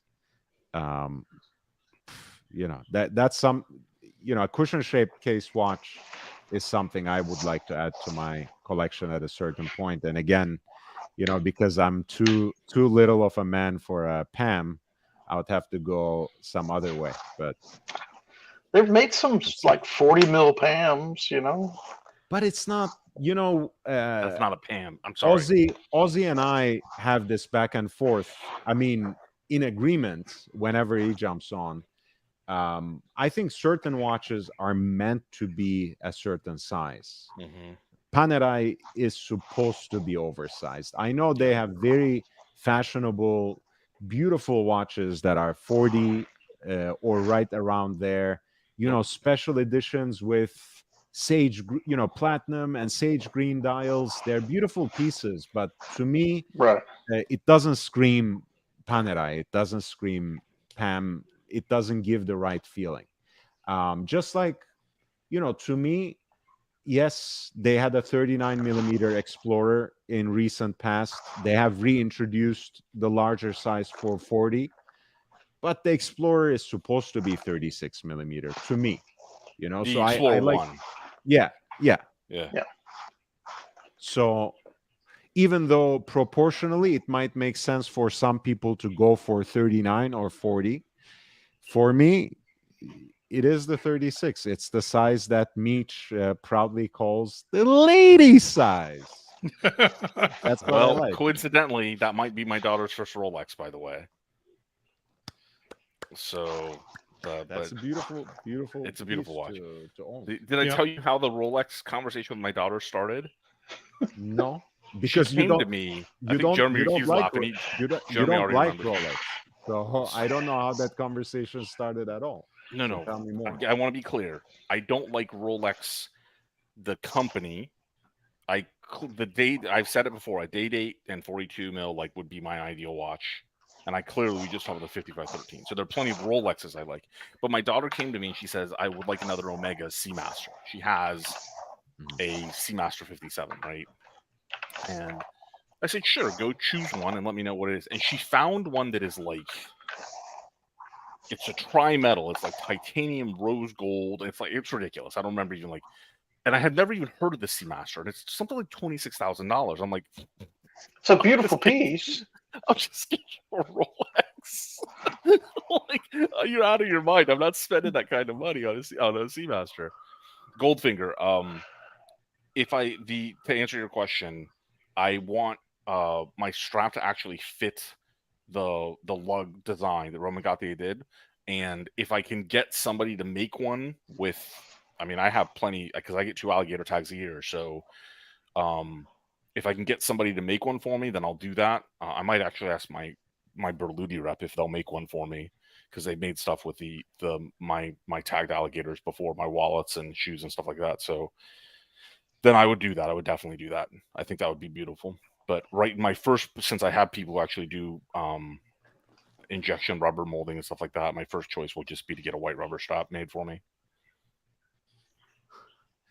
So you basically ultimately said to your daughter, just buy the fucking Rolex. I didn't say that. She said it though, because JJ recently added an Archie buy the Rolex clip, and she has permission to watch JJ's show. And so she saw that. Right. I have a very extensive, because of my background, I have a very extensive full packet inspection, DNS filtering, packet inspection. So on YouTube, I can keep her off of live chats, and I don't have to use the YouTube age controls. I can say what channel she can watch. So she watches JJ's channel, but she's been trying desperately. I know that outside of the house once she actually watched Archie's channel at one of her friends, and she's like, I don't like that guy. I'm like, I'm not surprised. That's her father's daughter for sure. Yeah, she's got a nice collection now. She was mad that because I was taking her to the airport before I met Duco. She's seen Duco on the stream. She's like, can we change my flight so I can go meet Duco? Because she had 2 or 3 of her watches with her. I'm like, no, we can't change your flight so you can go meet Duco. She wanted to show off her watches to Duco? Well, because she wants to meet these people. So she keeps asking if she can come on the stream. I'm like, no, you can't, because the trolls will be ruthless. Yeah. It's not okay. I'm sorry. And also technically, a minor is a minor. So yeah, it's best not to, if they do their own streams and do something else, that's another thing. I fully support that. But for an adult environment, yeah, exactly. Commingling it is, and it's against the terms of service, frankly. Even though certain people do it, it's against the terms of service. So, but she loves this hobby, and she takes great care of her watches. I told her for the first time that she needs to decide which ones move out of the collection, because I'm not buying her any more watch cases or winders. She's got way too many right now.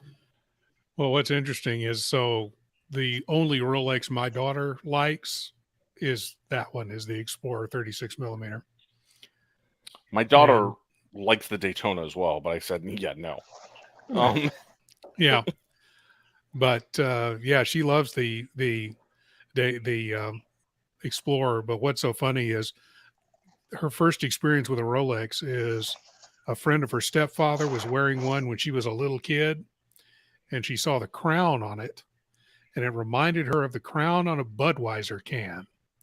And she goes, "Hey, nice. Where did you get the Budweiser watch?" Oh, that's funny. That's fantastic. I've never even thought of that. Yeah. So she says it wasn't an Explorer. I don't know what kind of watch he had on. It was one, I think it may have been like an OP or one of the ones where the crown is at the 12 o'clock position. It's larger at the 12 o'clock position. But yeah, she says, "So where did you get the Budweiser watch?" That's fantastic. But that's the only Rolex she likes. It's a beautiful watch. Again, I think it's one of those quintessential ones, you know, that the vintage one is beautiful. Of course, the 1016, even though it's not the first, it kind of became the iconic Explorer. I think that has a lot to do the 1016 is the 5513 of the Explorer line. Yeah. I mean, I guess it has a lot to do with the fact that it was Ian Fleming's personal watch too, that he wore just about everywhere else, you know, whether he was furiously typing away on his desk or, like, you know, wearing his dinner jacket or just, you know, casually strolling down. It's a beautiful design. And I think, again, you know, one of the things that Rolex does well is that they keep tinkering, they keep updating things and revising at this glacial pace, which can be irritating when you experience it in real time. And if there is a feature that you really want in a modern watch and you want Rolex, but it also gives them such strong family resemblance. You can put a Rolex dive watch from the 60s right next to a model that is just released, and, you know, it will be different sizes, different proportions, but you will get the same feel. You can put a 1016 right next to this. It's not the same watch, but the resemblance is uncanny. So it's a beautiful piece. That's the similar design strategy of like Porsche. That's right. Porsche came up in my conversation with Duco today too. Painful. Oh, how's that painful? Because I need to lose like another 40 pounds, and then it's a possibility. So, real quick, before the super chats, Brando, I'm actually thrilled. I gave away 5 memberships, and they were all taken immediately. So I'm thrilled to see that there are like more viewers and people. So the people who got the memberships, if you don't know, Brando has run a Patreon, a very good Patreon, for a very long time now.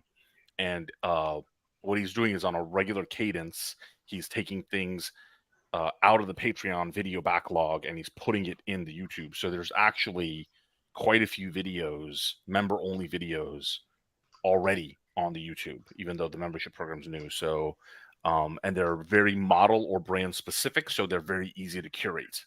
Like, they're not like live, 3-hour lives in the backlog. They're very specific, and you can quickly determine the topics you want to read. So, G, Godwa, Jack, Davi, 85, Bones 14, and JD. Please take advantage of that and consider setting the renew on to continue supporting young Brando's content. Well, thank you so much, Ali. He just gave away 5 memberships. That's amazing. If you want to qualify for future opportunities, please allow gifts on the channel. But now, G Gadwa, Jack, Davi 85, Bones 14, and JD, welcome to the channel as members. There's already an archive of 15 videos. I upload 3 new ones every week. So I appreciate that. Thank you, Ali. We are, by the way, in the background accumulating some options for Jeremy's new watch. So we'll take a look at that next. Ali Raza, 1733. Butcher is cheap, paying for his question. Check his private chat. Well, I mean, you know, I think I'm a very humble channel. The fact that he started off the super chat with, you know, super chats today, I think is already generous enough. So let's not back up on it. Oh, yeah, damn. I'm sorry, Jeremy. I was making fun of you. It was unjust. I should have just called you fat. I'm the one that's cheap. Come on. Jake Brooks, $4.95, $5 for the animal balloon that we failed to obtain. This is funny. No. This is. I didn't know you wanted one. I would have made you a dog. The funny thing is, so we went.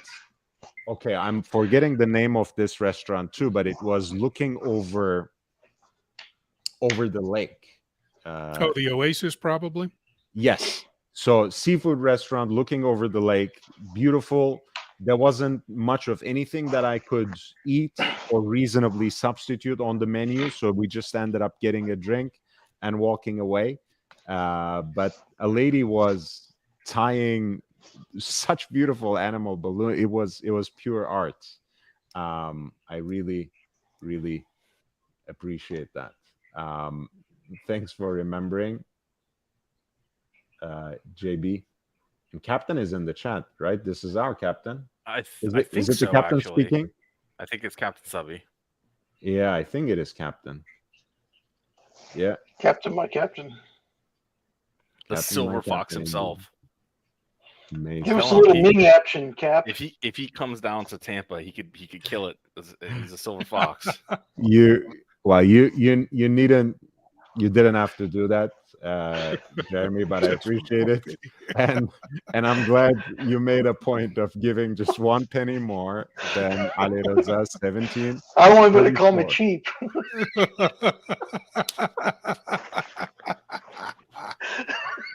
I'm gonna start guilting people into donations. JB was saying that maybe I can, if the YouTube thing doesn't work out, that can be my job as well. Making balloon animals. I can buy balloons for kids, I guess. It's not that hard. I learned how to do it when my daughter was little and made them for her all the time, so you can do it. That's very cute. Gives actually a little bit of encouragement. You get to do it for a grandkid pretty early. Yeah, I get to do it for a grandkid pretty quick. That's awesome. Yeah, that's all right. Cool. So we have 4 options for Jeremy's watch, and that's really beautiful because we can also turn it into a little poll as well in the chat. In fact, let's. Well, I can tell you the second one, when you put it on, you're going to hate the way it wears. Yes, I'm going to tell you don't want that one at all. So they're beautiful watches. They're beautiful watches, but they're very uncomfortable. Not that one. We'll get to the other one. So I want to actually start off the poll right away while we go through the options. Let me see. Oh, Captain, I can't do specific amounts on my iPad. 19.99. Okay, well that's $2.50 for me, I guess. That's good. I appreciate that. I guess on the Apple YouTube clients, right? There's just a slider or something that like breaks at certain spaces. If you're on a phone or an iPad, you can't type it in. So yeah, exactly. So I think that's funny too because. But on my PC, it's round numbers, not these 99 numbers. I think it's hilarious. Okay. Captain, my Captain. That is his. That is his wrist. I'm pretty sure. Yeah. The next Butcher watch. So. What are we looking at? Could you give me the 4 names so I can put them in the poll, Jeremy? You have this Zenith. and then you have okay, so the Zenith Defy El Primero 21 in titanium is the first one. Yeah. Okay. And then you have the Bulgari Chrono. The Octo Chrono. Yeah, the Octo Velissimo Chronograph. Hibbity. And then you have the winner, which is the Pioneer Moser Center Seconds. The Moser Pioneer Center Seconds in the blue dial. Yeah, but it's blue and black. It's not. It's a PVD coated or whatever. And then a Sea Dweller 1665, which is a beautiful watch, except you have the James Cameron. And this is the great white. Even though, if it were the double red, I would maybe even automatically say, case closed.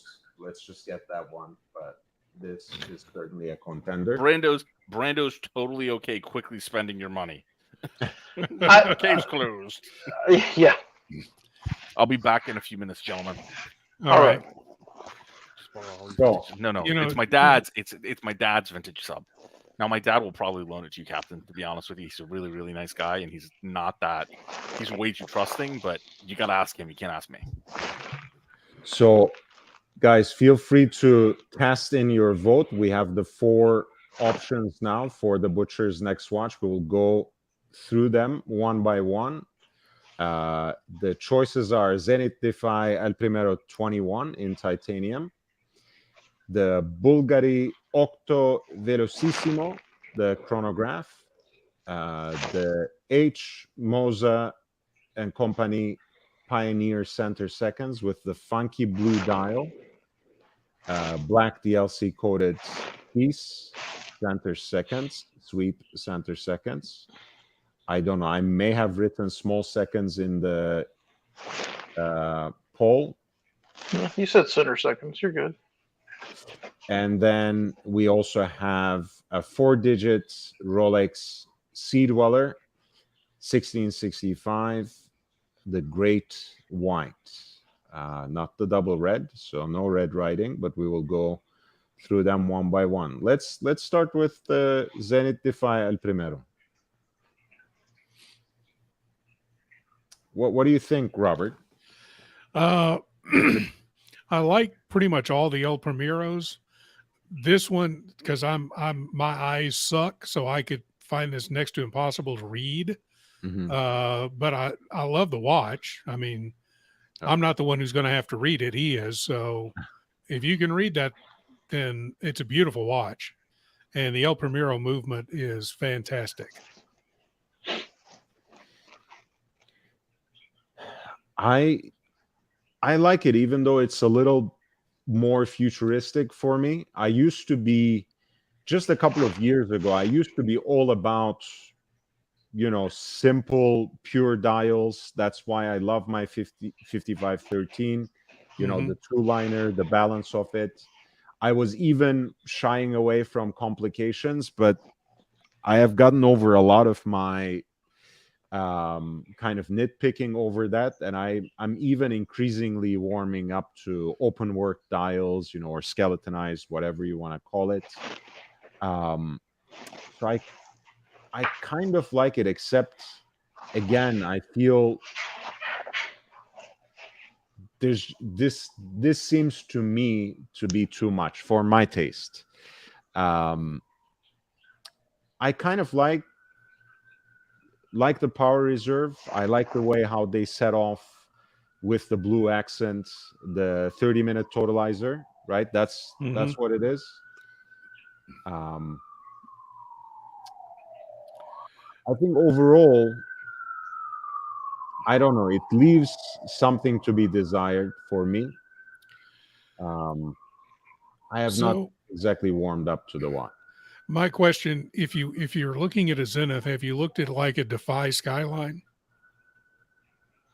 Yes, I was kind of on the fence between that and the Defy Skyline.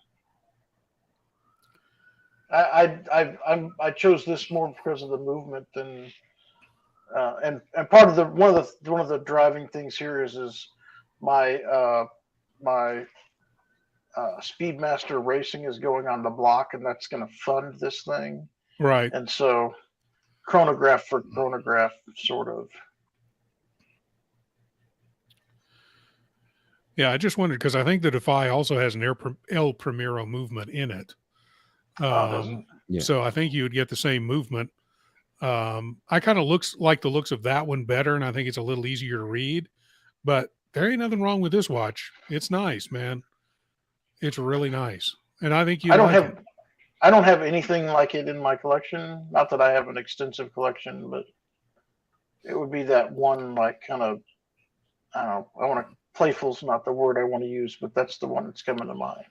So Defy Skyline has an El Primero movement, but it's not a chronograph movement, so to speak. Yeah. So it's still a high beat movement, and I think I do agree with Robert in terms of how it is perhaps a more legible and balanced design.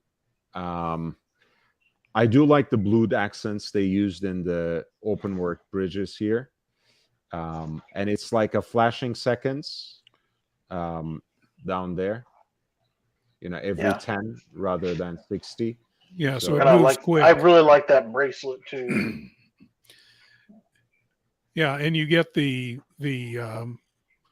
is that a dodecahedron bezel?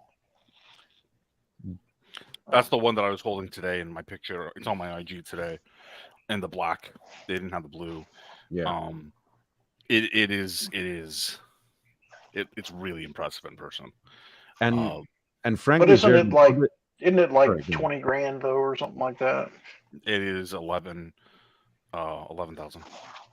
Oh, okay. Well, and I do agree. It's not that I have anything against the rubber band they used on that one, the 21, the chronograph. I feel, the bracelet looks good on this one. I kind of like it. Yeah. So I prefer that, but I'm looking on the secondary market here. So yeah. No, I get it. I about have a deal worked out with Marco on a value on a couple of watches. So that's why all of these you'll see from this one gray market from LV, right? Bronte. It's okay. It's okay. We already put them up, so it's all Luxury Bazaar. I'm not, I'm not inimical to any of these dealers. I just don't deal with them myself and don't endorse them myself. That doesn't mean I have a case against them. So it's actually, okay. and for that matter, like, to be clear, because somebody actually brought this up to me, Young Brando has never endorsed the auction houses either. Like, he's not. That's right. So I think people have misunderstood the nature of the position. Yeah. Yeah. So this was our first option at $8,000. The Zenith Defy El Primero 21 titanium on the rubber band, chronograph with the open work dial. And one thing you'll like about that watch too is that it's extremely light. Yeah, that's true. And so it's going to be very, very comfortable to wear. I don't mind the heavy ones. Yeah, I know, but you won't take you two hands to hold it up like the James Cameron there, buddy. I know, exactly. I love how he does that with 2 hands. Oh, God. So our second option, this is also a chronograph, and it is the Bulgari Octo Velocissimo, the chronograph version of the Octo. It's not, I guess you see from the name difference too, this is for the audience, it's not the Finissimo, so it's not that ultra thin case profile as you can see here. It's a different design, slightly different, not necessarily different from the full frontal view, but certainly in terms of the feel that Robert had begun to describe. Robert, would you like to elaborate on that? Well, actually, Ali's worn the regular. I don't think you've worn the Chrono, have you, Ali? You've worn the no, I haven't worn the Chrono. I wore the regular of the Octofinissimo and the Octo, just a straight Octo, and it was shockingly uncomfortable.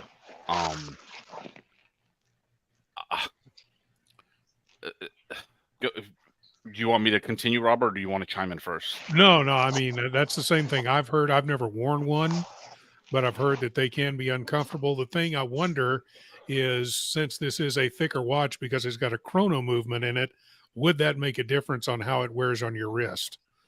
And it might. It might, it's but going the to wear a problem is little bit higher off your wrist. Maybe, but the fundamental problem that you have, the first problem, is that where the lugs go into the bracelet, it is unusually flat on the back. There's very little contouring on the actual back. When you're looking at it, there looks like there's contouring at the edges because of the way they've added the design elements. But when it's sitting on your wrist, it's very flat. Then the bracelet kind of drops down, and if you wear it above the bone, it drops down in a way that, like, it just feels awkward. And if you wear it on the bone, it actually hurts. So, and that's a matter of preference, on the bone or above the bone. But then the actual bracelet, when you get it to the point where it is loose by a link or two, so there's a little bit of movement, it pinched skin and hair. And I'm not once in my life have I had any other metal band pinch skin because of the way it slides with each other. And Stefan Swiss had the same experience. It is just uncomfortable. So I would recommend you definitely try this on before you buy it, if this is what you want to, if this is the one you want to go with. Because I love the looks of this watch. I love Octo's looks. Yeah, I do too. But I would just want to make sure that it's comfortable on your wrist, that you try it on first, and make sure that you can, that you can handle it, and it feels good, and it's not going to cause you any problems. Yeah, because there are people that, like in JJ's shows, that they own them and they love them, right? So yeah, it's not that they're universally disliked. It's just definitely wear it. I was just surprised. And I don't dislike the watch itself. I just want to make sure that it's something that's going to be comfortable on your wrist. And that's something I wanted to chime in as well, because I've appreciated the Octo as a design before, but before they came up with the Finissimo iteration and made the integrated bracelet with it, it didn't catch my imagination. But since I had the chance to try everything that Ali described, has been my experience, except the unpleasantness. I love how flat it's sits on the wrist, and I wear my watches right behind the bone. I like the juxtaposition between. So when you say behind the bone, are you talking about this bone right here? Yes. Yeah. So technically, you should wear your watches. There you go. That's technically the way you should wear them. Is exactly where Young Bright is wearing them. Yeah. Well, I mean, again, I don't like issuing, rules and whatever else, but let's say this is the quote unquote traditional / conservative way of wearing them.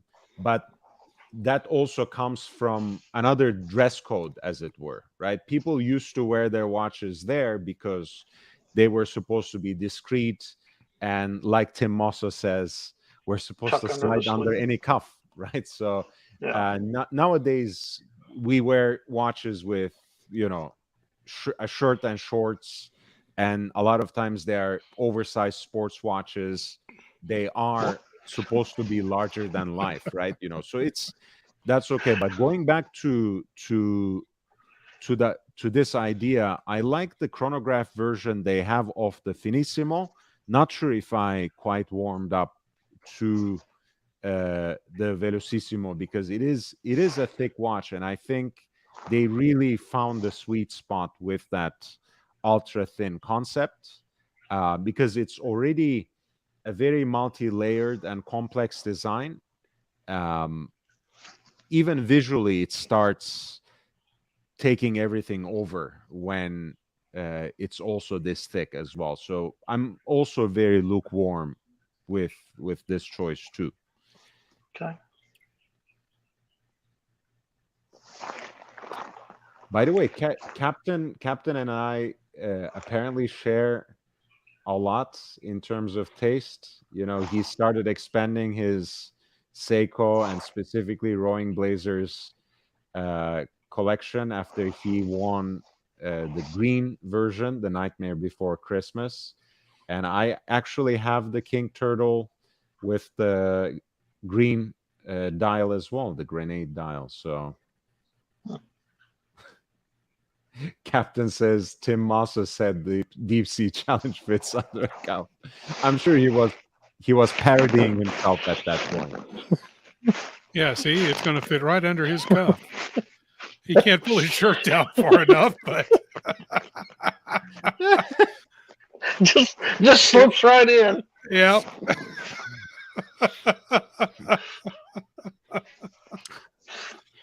Oh God. Those 1970s disco shirts. Yep. Fit right under that cuff. Oh man, yeah. So I got some of those. What do they I call know- them? Peasant shirts? Is that what they call them? With the big sleeves? I know we already have a lot of votes and a lot of sentiment for the Moza, so I'm gonna leave that to the last, actually, because it also happens to be my favorite among these four. But we have an absolute classic here. The vintage Sea Dweller, reference 1665, with the dial that collectors came to call the Great White, because it's all white of 4-line script at 6 o'clock. What do you say, Ali? What do you think about this watch? I think he has the James Cameron. That's, for me, collections have to have a certain amount of cohesion. I think, honestly, I like this better than the James Cameron. Okay. But if he's going to keep the James Cameron, I see no reason to pick this watch up. This is a lot smaller diameter. Yeah. It's a 40 versus a 44. I'm sure it's still chunky. This is just a beautiful watch, man. Mm-hmm. Yeah. I like this better than some subs because I don't like the Cyclops. Yeah. So the Sea Dweller before the SD43 has a number of advantages, you might say, vis-a-vis a sub that is its contemporary. It has especially in this generation, it has a domed crystal without the Cyclops. So it's a completely different feel, different aesthetic. It's also thicker. So it has a different kind of presence on the wrist, even though the case diameter, at least on paper, is the same again with a Submariner from the same generation. So those are things that suggest the Sea Dweller. And because he's going back enough, I would say if this were an SD43, I say don't even consider it. You already have, the Deep Sea. You already have the James Cameron. So why even put it into the equation? This would be my first dip into a vintage piece too. Yeah. And this is what year is it? Does it say in the ad? 1979. 79. So pretty early in the production, so to speak, because it was in late 70s that they switched from double red. Yeah. And I think, did Marco say if this was one of the Menta watches? Because LB works a lot with Menta. He didn't say, but it's not listed on Menta's website. Okay. Well, no, once they're on the LB website, they're no longer listed on the Menta website. Oh, gotcha. Yeah, he didn't. I threw like 10 different watches at him that I was looking you at. get this is my opinion, not having owned a vintage watch for myself yet. The only vintage watch in my family, well, no, I have the Rado. I don't count that because it's Diastar. So the only vintage watch in my family of substance is the one I bought for my father last year. My opinion is that when you buy, there's that phrase, like, you're not buying the watch, you buy the seller. That's right. Like way more important with vintage watches. Yes. Right. So, and I have no problem with LB, Menta, and certainly not Eric Wind. Yeah. But make sure you also have like a lifespan plan for the watch. So like if I'm going to get a 5513 for myself, I had this conversation with my father. Like it doesn't matter that the watch came from a reputable person was serviced. That watch never goes in the water because there's no way to guarantee the pressure testing of that watch. Correct. Like given this wouldn't be a daily wear. That's one of the reasons it's lower on my list, because I really like this aesthetically, and I think it would be good because I don't have a traditional sub looking watch. I don't actually have I guess I have my Pano that's a black dial sub, but I don't have anything that kind of looks like this. But it wouldn't be a daily wear; it'd be a special occasion watch. To me, 16. Oh my God! I mean, it's 1665 is one of my all-time grails. So for that reason, I feel very strongly for this watch. But it's really the double red that's my grail. So for that reason, I'm also somehow remaining a little lukewarm towards this, because I could still say, okay, go for this because it's different enough, not only in terms of its visuals and dial color, but also in its dimensions for, from the James Cameron, from the deep sea. On the other hand, if you aren't gonna wear it on a daily basis, I would not take it to water. But I think this is a watch that deserves to be worn on a daily basis, if you know what I mean. I mean, I would wear it. I mean, half the time I'm working from home. May I respectfully make a different suggestion entirely, Jeremy? I'm totally, like, I have not landed on anything. I'm just like, I need to buy a watch. Fairly recently joined the streams, and your sentiment is I need to buy a watch, and I think you might want to. I think it would be hard because we've all done this. Cap, me, JJ, everybody.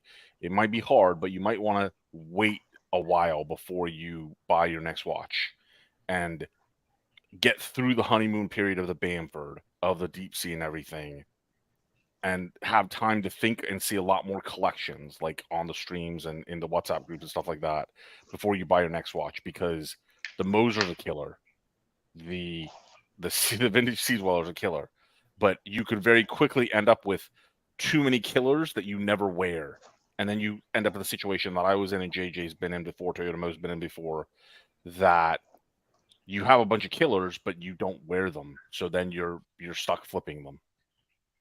Right. So if you can manage to wait, which is not easy, we've all failed. I failed, JJ, everybody, Cap, we've all failed at it. I shouldn't say Cap has failed at waiting. Cap's good at waiting because he's very prudent in his expenditures, with the exception of that one damn Ming. So I don't know. I would say if you wait to get an idea of what you want your collection to be, like visually, what you want it to be in terms of utility, before you spend any more money on these, decent 5-figure watches. But I don't know. That's just me. I have the gift of hindsight, since I've made this mistake twice. Well, here's what I'm doing is I don't really want to put any money to watch. I might put a little, but I'm trying to turn a couple of watches that I bought. You're trying to early on the other, and convert them into something that that maybe I would like better. Yeah. And so I'm trying to do a course correction on some things that I picked up kind of on a whim. But you're right.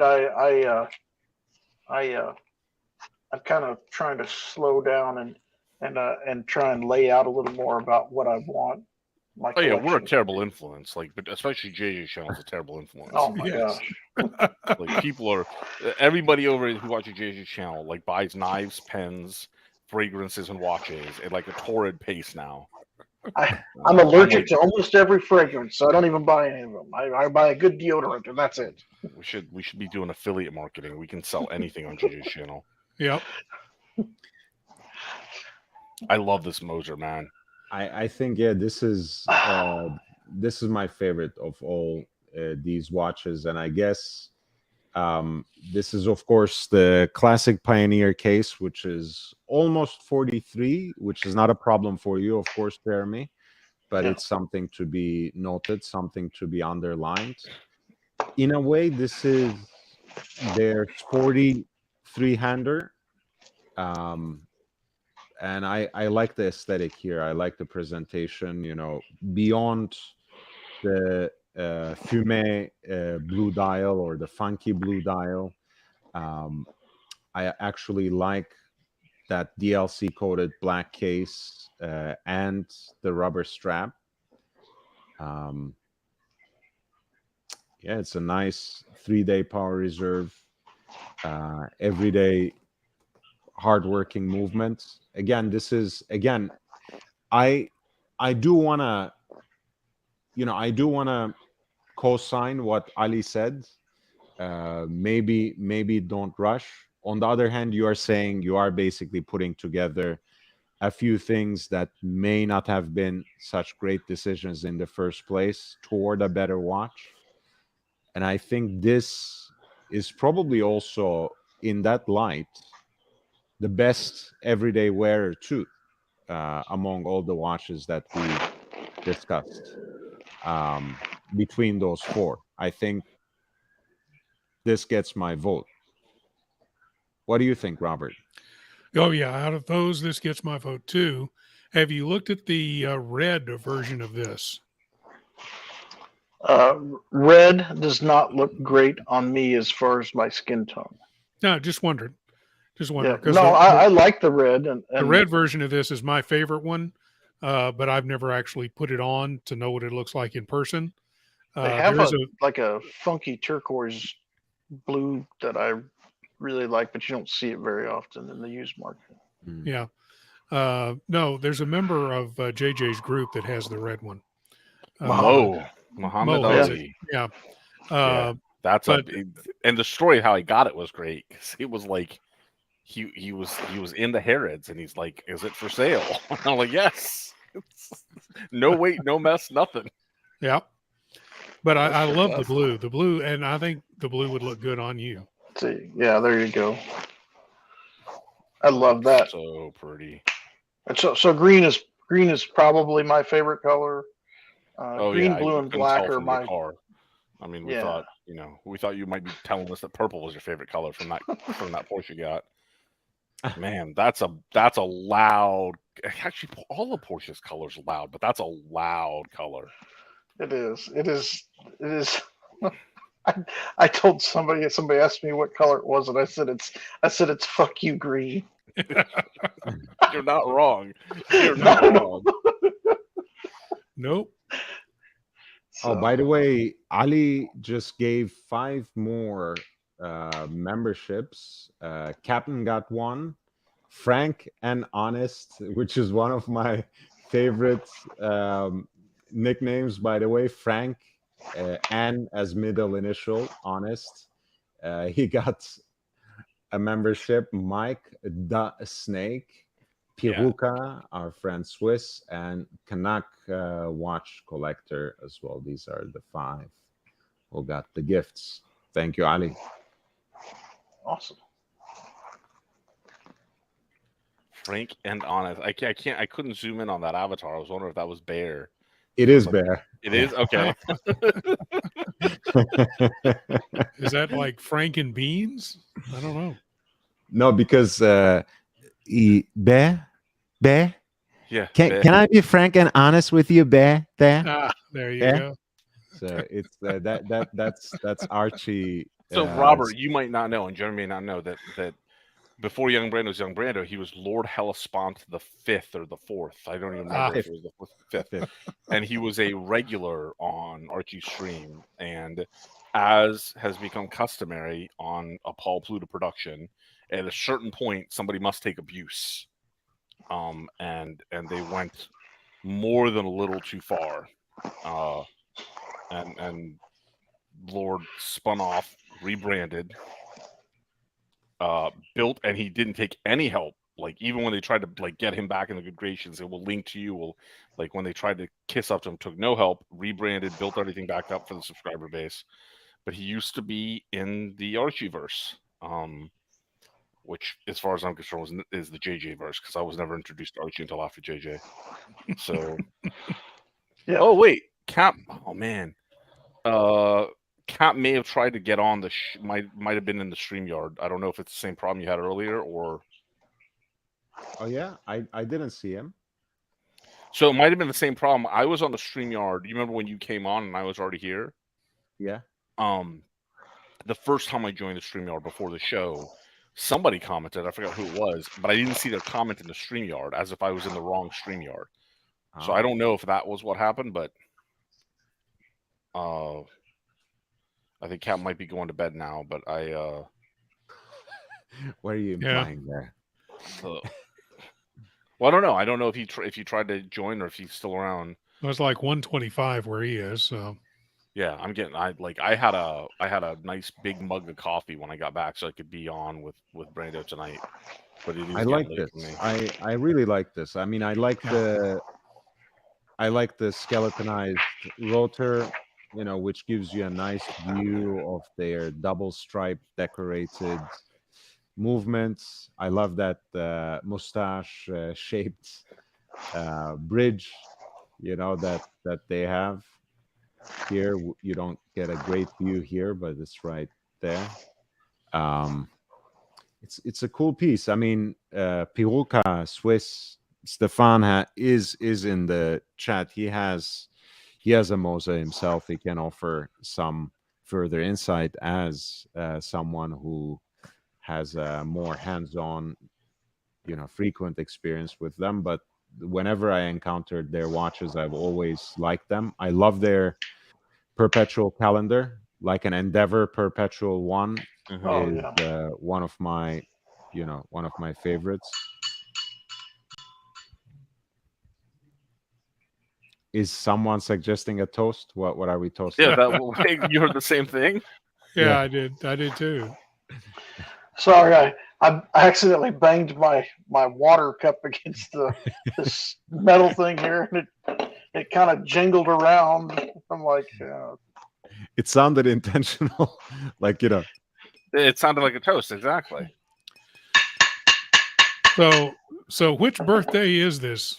How old are you going to be? 4'8", sir. 4'8". 4'8". I was going to say, if you were going to be 4'0", you should get all four. Oh, I thought you were substantially younger than me. I did too. Say that again. I thought you were going to be like younger than me. Maybe 40, but not that old. Good Lord. Thanks. You're well preserved. You're well preserved. I have a 7-year-old, so I mean that's I balance it out. So. How are you doing, Captain? What's up? Captain, what's up, young Brando? My captain. Hey. I made it to the big time. That's you did. That's funny. It's the big Cinco fever, baby. I was thinking about hopping on at 12 o'clock, and I was just watching, enjoying the content. So of course, I decided to pop on at 1 o'clock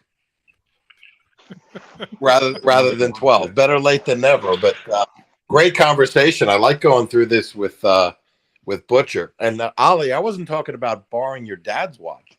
I thought you'd buy another 50. What is it? 5513. 5513. I might. And just let me wear it because it's too small for you, and then I can tell you how awesome it is to wear and all the compliments that I get. Can you get a weekly update? It'll be safe. It's safe with me. I didn't say it wouldn't be safe, but you can vlog about it. He'll send you pictures, Ali. Exactly. Pictures. We could just put it in the public library, All right, so back to business. Oh. So what do you think, Captain, of all the watches that we looked at, the four specifically, the Moza Pioneer Center Seconds, mm-hmm.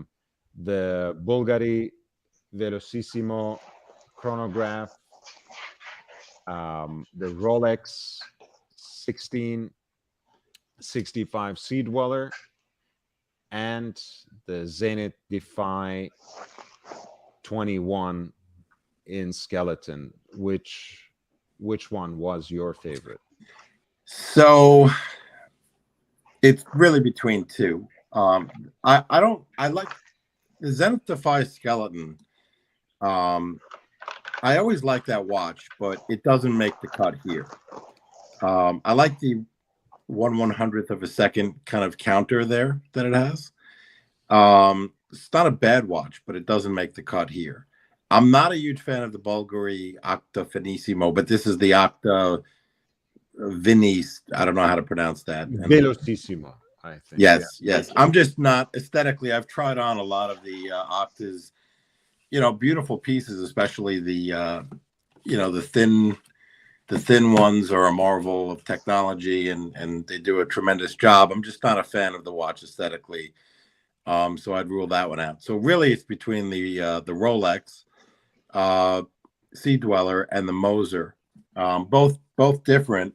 And I echo what you and Ollie were saying, in that they are two completely, even though they're similar watches. I mean, they're both kind of Sea Dweller watches, and you have the Cameron, the deep sea version, but it's just a completely different watch. And I love that watch. I've been looking at kind of neo vintage Sea Dwellers. I like the non-Cyclops. I like the domed crystal. It's just a classic. And I have 3 Submariners, so they're mostly modern. So, you can definitely have more than one, I think, and bookend, kind of the collection. And this one even goes further back than my oldest is 2000, which I got for myself in 2000. So I like the fact this is 1979. And this is from Luxury Bazaar, this one? Yeah, they're all these are all from LB. All of them. Okay. I'm working on a trade with Marco. So. Oh, a trade. Okay. And then I've got some pieces I'm moving. Yeah, and it's your birthday coming up, so you don't have a crazy collection yet. It's growing. It's growing pretty quickly. And the Moser, how can you go wrong? With the Moser, you're getting better, higher horology here than the Rolex. I got to make Marco measure the strap for me though to make sure it fits. Yeah. And I assume this is an open case back, and the movement's well finished, and it's everything a Moser is. I got to tell you though, it's $10,000, which is a little bit less than I thought a Moser would be, to be quite honest. They've come down a little bit on the secondary. Yeah. I mean, that looks partly I guess it's partly machined. Or no, it has well, it's probably machine cut and then hand finished. What's that seal? Is that is that Geneva sealed? Or is that their crest? No, that's their crest. Okay. Look, I'm gonna lean Rolex. When in doubt, if there's a coin toss, I'm a much bigger fan than Rolex than Moser. I like Moser. I respect Moser, but I gotta go with the Sea Dweller. If he didn't have the James Cameron, I would go with the Sea Dweller as well. Yeah. Let's see. I have 1, 2.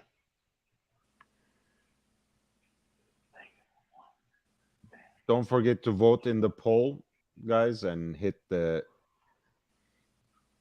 like button while you're at it. Mr. GMT is here and saying, "Hey, boys." Now, if you want diversity, though, Butcher, then I go Moser all day. Yeah. Yeah, they're so different. It's hard to. How are we doing on the poll? Let's see how the poll is doing. The poll actually has the Moser Pioneer center seconds in lead with 40%. The Sea Dweller has 33% of the votes, and the Zenith Defy El Primero 21 and the Octo Velocissimo by Bulgari are tied for the third place at 13%. So the people speak just like us. They're more or less in agreement. Yeah, seems like they're aligned. Or you've done such a good job persuading them on the choice. Well, this was a great collaboration. I mean, everyone spoke their mind, and I'm so glad that. Well, I mean, sometimes it's nice to have some healthy disagreement too, but it seemed like we were mostly all leaning towards Moza to begin with. I think Ali said it at the very beginning, anyways. Like I think he cast his vote all too quickly. Right. Before there was any discussion, he's like, well, that's the winner. On record, if gun to my head, I'm taking the Rolex, just so we're all clear. There's and there's a reason his name is Captain Subby. There's really not a Submariner or a Sea Dweller or even a GMT. Well, I may not like the GMT as much, but I own a few of those. But I don't know. I'm just drawn to those. You know how you have your eye or your tastes are fixated on a certain thing? Yes, I love the bulkiness and the simplicity of dive watches. Right. All right, I threw a oddball in the chat. Ooh. I think JJ might be selling an Unimatic that might have your name on That's it. not an oddball. Why would you call that an oddball? Well, it's different than everything else I put in there before. Okay, I was gonna say, like, this is So in watch collecting circles, this is not an oddball. I like this choice because it's actually a reasonably priced Daytona that nobody's looking at. Yeah, that's right. Yeah. I mean, also, by the way, the reason I'm not going to consider it an oddball, Jeremy, is because we talked about this exact configuration, not necessarily this watch per se, but we talked about the two-tone version of the 5-digit iteration with the gray dial, and I'm a big fan of the 5-digit. Jake Brooks can tell you in the chat, and the two-tone, like the captain implied, is probably the best deal in the Daytona market right now, right? Yeah. When Yeah, you combine all those different elements. Have you tried one on? I know they run small, and I think it's going to look small on my wrist. it looks like a Skittle on my wrist, man. Yeah, it's gonna look small. And so that's why it was like I want to love it. Like I love racing and the heritage and all of that stuff, and I just don't know if I could pull that watch off. So, and Brando will back me up on this. When Jake and I were talking, and I was holding his Daytona, I said, "It always amazes me how small these look in person." Yeah. So I would say this is another one. Try it on and see what you think. Yeah. And believe that's me, the only reason it's not on my list. I look at this and I go, I want to love this, but I think I'm going to look at it, I'm going to buy it, and I'm going to wear it a couple times and go, this doesn't. It's just too small. Well, the other thing I wanted to add to that is I've never belonged to this school, but at some point in time, a lot of the two-tone Daytonas or even precious metal Daytonas were kind of associated with women, period, right? A lot of men refuse to wear precious metal Daytonas. I think that has passed, but there's still some people who associate the two-tone or precious metal versions from this generation with that. So if that's an issue, if that's a concern for you, that can be another thing. But the gray dial in two-tone just has that peculiar balance to it, the gray of the dial coordinates beautifully with all the stainless steel parts. The gold parts are in incredible balance. The reason I love the Zenith generation, the 5-digit generation, is that perfect balance to the dial. Everything is in perfect alignment on this one. So aesthetically, I love the watch, but I do kind of echo everything else that people were saying. Is it the watch for your wrist? I'm not sure. For someone with smaller wrists like me, the Daytona has always been a great option in terms of the proportions. Right. I think young Brando, he summed it up early on very well when he said it's a ladies' watch. That's why I like it on my wrist. The Daytona for me is like for me it's a tragedy because it is a beautiful watch. And as much as I try to like the Chronomaster Sport, which is not a shabby watch, right? You look at the Zenith Chronomaster Sport, and it's just not a Daytona. Yeah. But it fits me, and it would fit you. So I mean, it may be an option for you because it's a proper 41 mil. Yeah, and they are beautiful. Somewhere down the line, if you want a racing watch with heritage in racing, you can always look at a 42 millimeter Carrera, which has racing heritage, and it's not expensive. So you could get your Mosher as your expensive watch, and then get a chrono that is not as expensive but still has racing heritage. I would say a Monaco, but a Monaco is too small for you also. No, I think the Monaco with the square would be okay. It's 39 millimeter square, though. They wear it wears smaller than you think it does. Okay. It could also be an option for Butcher, and I don't know if he's considered this or not. And I'm not here to spend his money, but some of these pieces are getting to the point where you're in a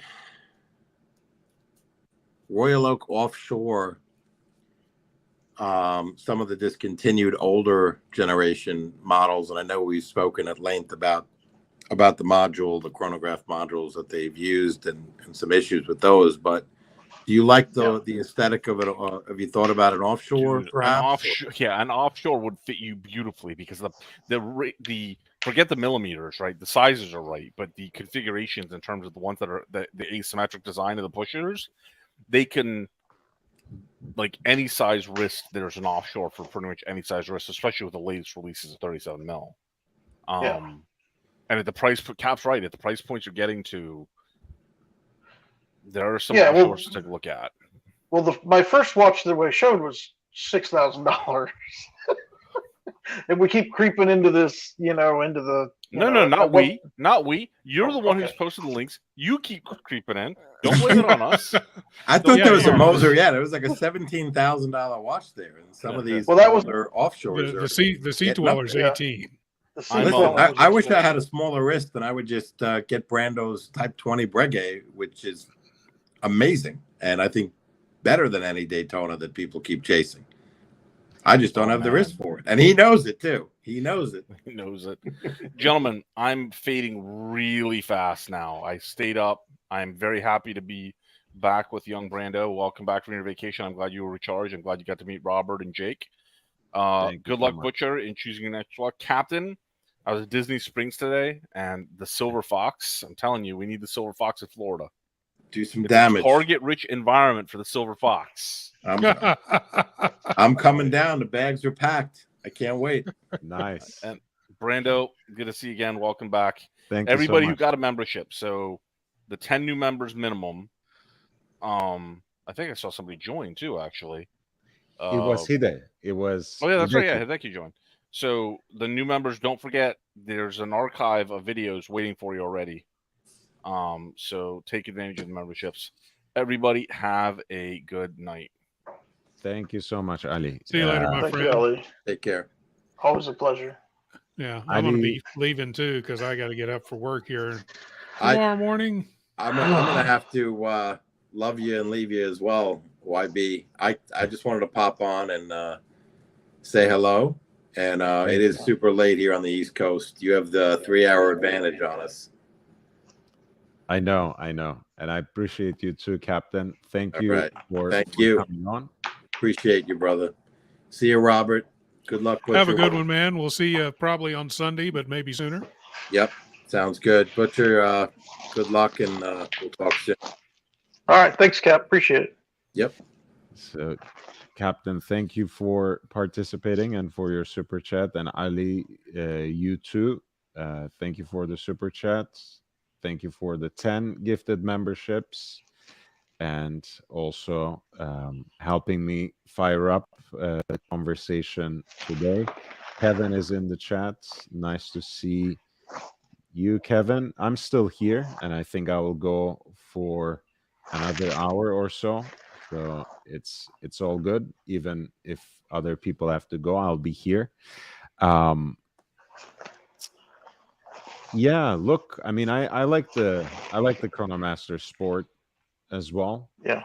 And I think it looks even more handsome and more like it's its own thing. Right. In precious metal as well. I love the 3-color subdials, and especially That's with right. the rose gold, it just really sets it off. Honestly, you But- know, Yeah, Robert. What do I you was going to say, if the Type 20 is too small for Captain's wrist, it'd be too small for Butcher's. But boy, that's a nice watch you had.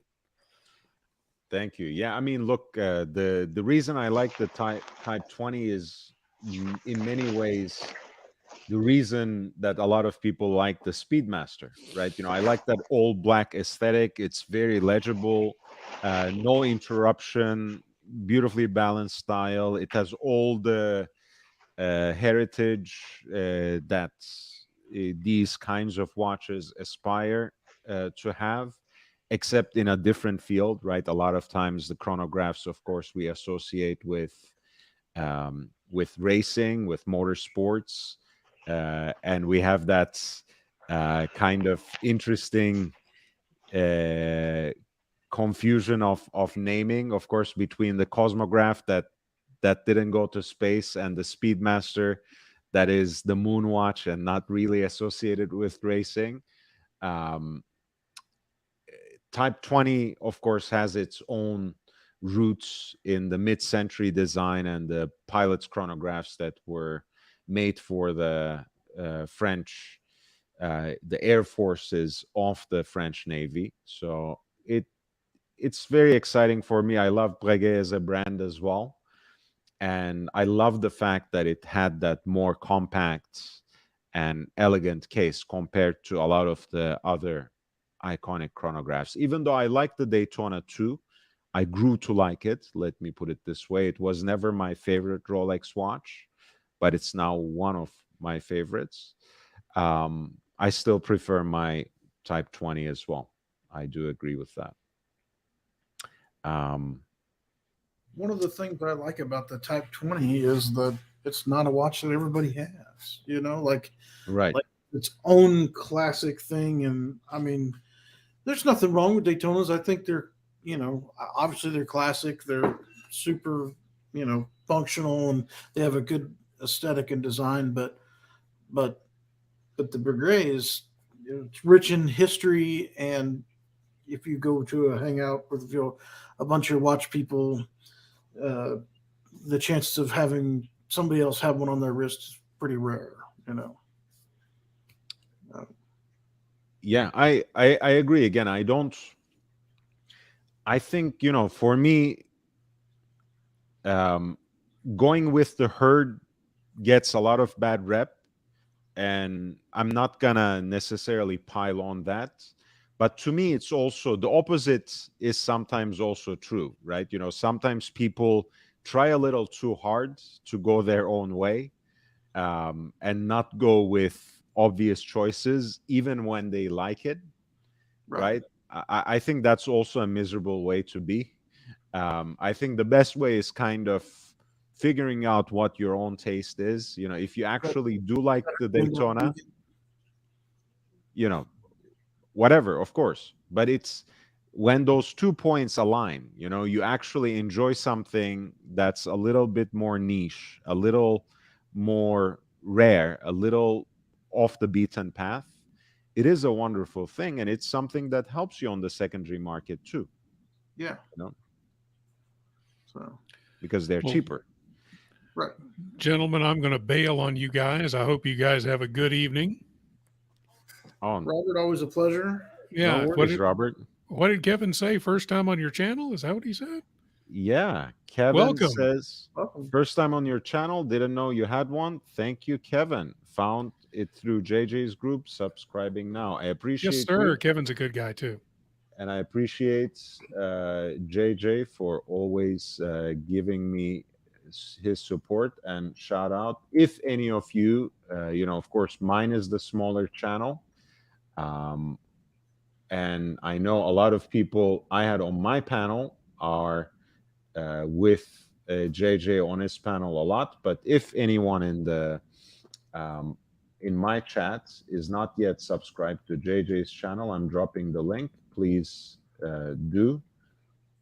I like him, and I like all these people who appear on JJ's Watch Hangouts quite frequently as well. So if you want to see them, if you want to talk with them and interact with them, you will see them there.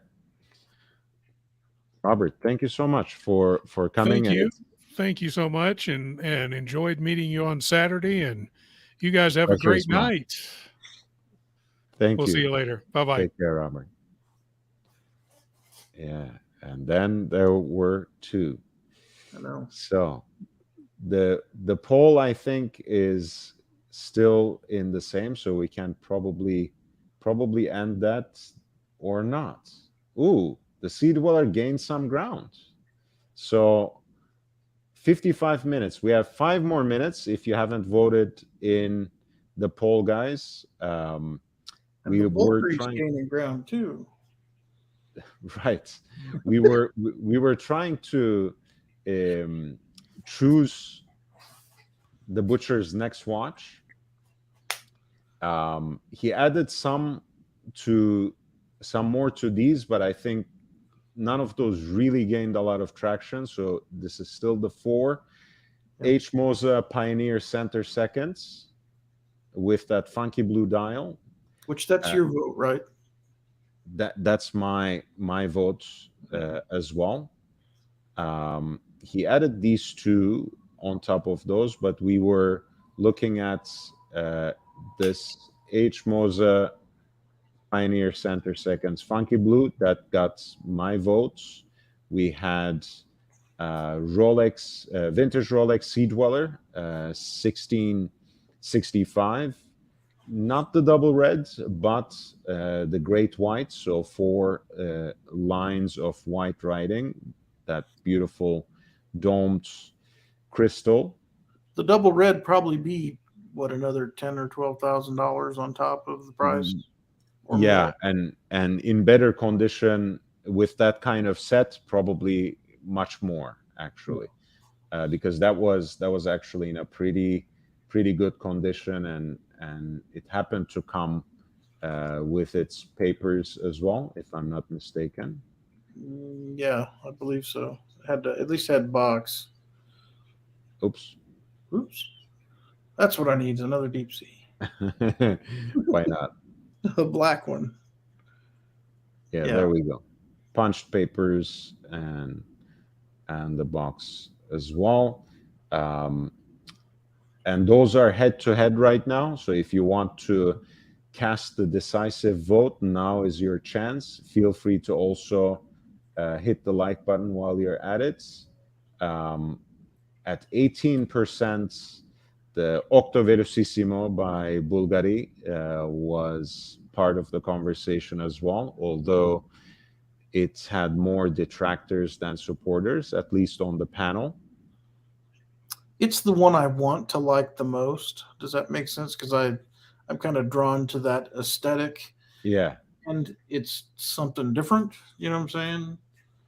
But I argue with some of the detractors, It's it has kind of a sculptural or like an architectural design to it. That's one of the reasons I like the Octo so much.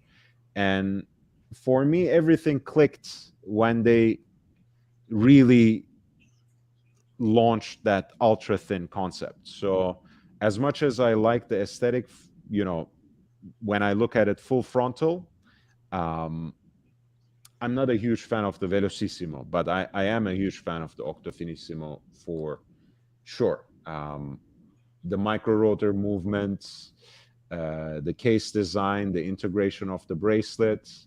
I think there's a lot that suggests the titanium version because it really exacerbates that feeling of lightness on the wrist, even though the watch has a very big visual presence. The stainless steel, of course, as it does here, has more of an interplay of between differently finished surfaces, between the high polish and grain brush. But yeah, I think Velocissimo is a little too thick for this design, and we only know that in retrospect, really, with the later design they came up with. But it's a very handsome looking watch. I mean, I actually do like the way it looks. I just prefer the Finissimo. Right.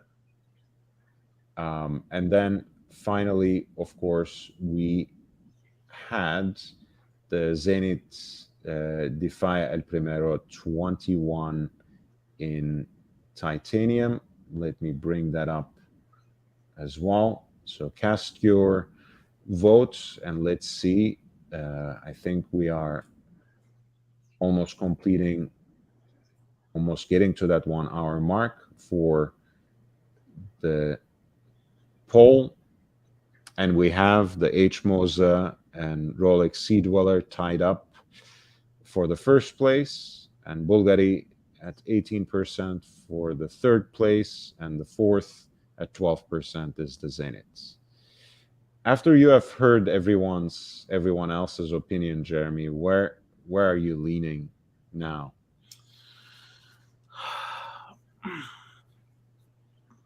So I really like the Mosier. I like it aesthetically, but I kind of think the Rolex might be a better long-term purchase. Mm. I don't know. I kind of almost think that I need to wait and buy the Mosier in a precious metal. Like if this was rose gold, obviously it's going to be a lot more money, but I almost think, because I don't have anything like this as far as my collection goes. Yeah. I mean, this is an everyday watch, but it's also really, to me, it could be, especially if you put a leather strap on it, it could go very dressy, or dressy in the modern term anyway. You know what I'm saying? Right. With a different strap. And I'm almost afraid that I'm gonna have to put a different strap on it anyway, because a lot of times if they do fit, it's like the very first buckle or something like that.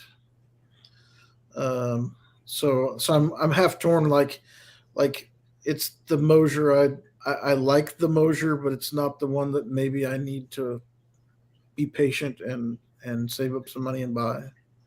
If that makes sense. It does, because on another level, I would say they have great options when you go for perpetual calendar. This is an older model. It's in pink gold, has a black dial, but has that caliber designed by Andreas Strehler, which won them the Best Complicated Watch Award when it was introduced now quite a bit ago. But it has a very simple dial for a perpetual calendar with the flash date, which clicks perfectly at midnight. It has this micro hand, which shows the month on the 12 indices, of course, 12 Right. hours, 12 months. The power reserve indicator, which balances the big dates quite beautifully, and kind of an oversized subdial for the seconds as well. Yeah. Beautiful week-long power reserve hand wound movements. The peak year indicator on the back.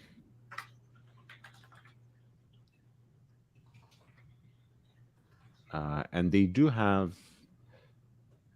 they have these in so many different iterations too. They have the version with the Pioneer. This is the Endeavor case, which is more somewhere between 41 millimeters rather than the almost 43 of the Pioneer, of course, but I think they are quite wearable. I love this one in particular. Yeah, that's a fantastic.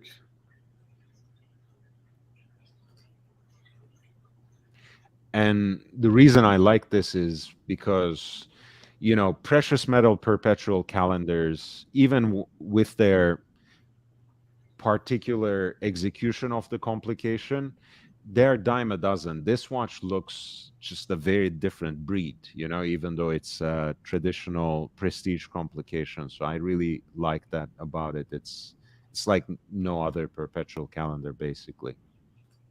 Right. And they even use that blacked out aesthetic with the plating of the bridges of the movement too. So you have a very cohesive visual language throughout. Yeah. Oh yeah, I even like the numbering on the gears and stuff. The detailing is quite nice. Yeah. And of course, with this, you are creeping up quite a bit. But because Right. you said maybe it's a purchase that I might postpone for later if I want to get into Moza at a different price segment, that's why I wanted to. Well, I don't own any precious metal watches, and it's kind of on my list of I'd like to buy some dressier piece and maybe some kind of precious metal. I really like. There's some Vacherons that I like, that are pretty. I like a lot of the kind of simplistic style of some of those.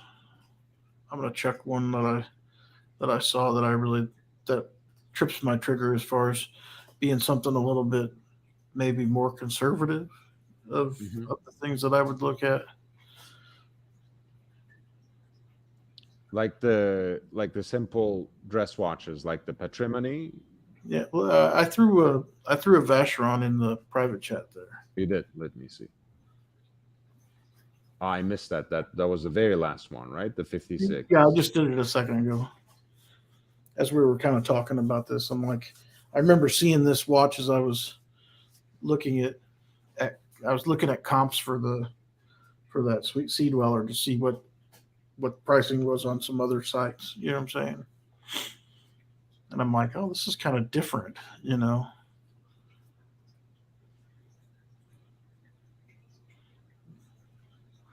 way different than my normal outlandish stylings. Like it's rose with like a brown dial, but it's super thin, and I don't know, it just seems really classy, is the word I would use there. Yeah, the one thing about Vacheron at the entry level, which is again something to underline, not necessarily always a deal breaker, is they use the more generic Val-Fleurier movement, which is the movement manufacturer for Richemont at large. Yeah. They make movements for Cartier, among others, Baume & Mercier, and Vacheron Constantin. Right. So this movement doesn't have the Geneva seal, the hallmark of Geneva. It doesn't have that level of finish. It doesn't have that level of of assembly and regulation, so on and so forth. So that's something to be noted. But beyond that, if you like the styling of the watch, which I do, by the way, I like the 56 line quite a bit. It's certainly an interesting proposition. Yeah. For the money, I think it's a good value in a precious metal, because it's priced the same as that Zenith Chronomaster Sport, Sure. Yeah. I think there's, but at there's that a lot of, when do I go? Well, I just need to find a 90s Breguet in a simple 3-hand. You know what I'm saying? that's also possible. I mean, I have a favorite reference when it comes to Breguet. It's not necessarily a simple 3-hander, but it is basically Daniel Roth's reinterpretation of a pocket watch that Abraham Louis Breguet made. Number 5, the watch is called. It's the asymmetric dial with the moon phase power reserve indicator. The problem with that would be, this is 36, and it does have the extended lugs and everything, but right.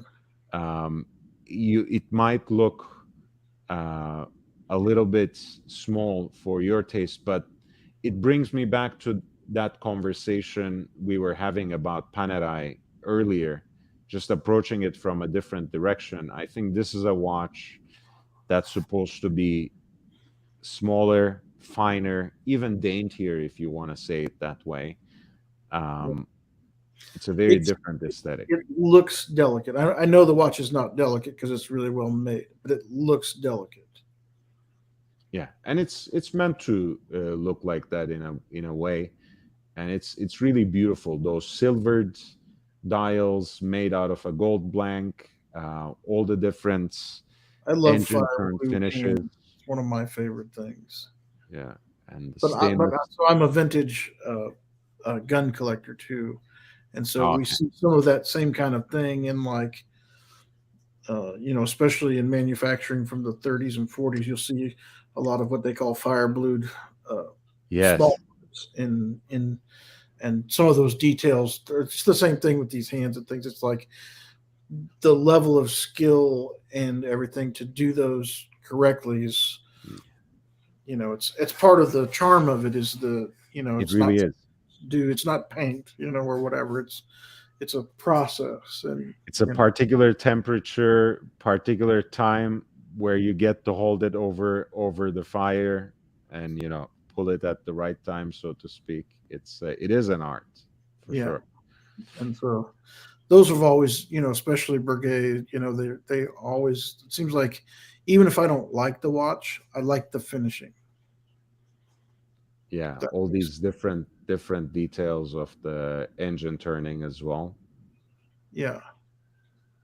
Power reserve, moon phase indicator, and the pointer dates. And this is the 3130.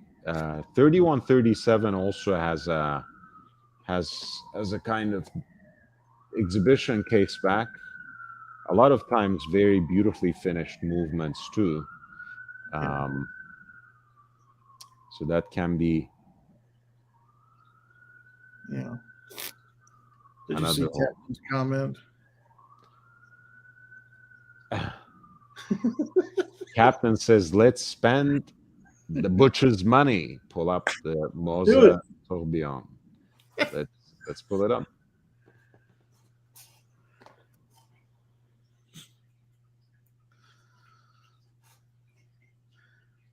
Yeah, let's see which one. Does the Pioneer series have a Tourbillon? Yeah, of course. Why wouldn't it, right?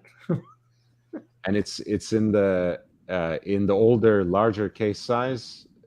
It's in the nice color too that you like. I love the way they do the branding on these too. It's like it's very discreet, with that engraved inscription. Yeah.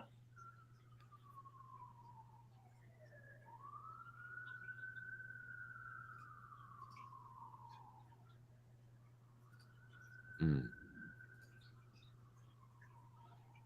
What was that? Was that 50,000 or 49,000? Is that Swiss francs? Yeah, 50K in Swiss francs. So that's what, 60 some $1,000 in American dollar is. Let's see. Roughly speaking, I think you are right. Yeah, it should be around 57,000. Okay. All right, I stuck one that's even more obnoxious in the chat. And in red gold / titanium DLC, it's 60,000 in Swiss francs. Let's see what we have. Oh, it's the Moza and BNF collaboration, huh? Yeah.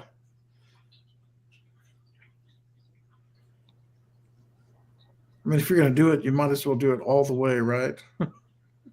Why not? I didn't realize. I mean, this was the price point. I was thinking that it would be even more expensive, but yeah, I mean, it's obnoxious, but it's also beautiful. Right. I think that's why I'm like, if we're getting into that price range, why would you not go like way ridiculous? Yeah, for whatever reason, I thought these were even more expensive, but that's interesting.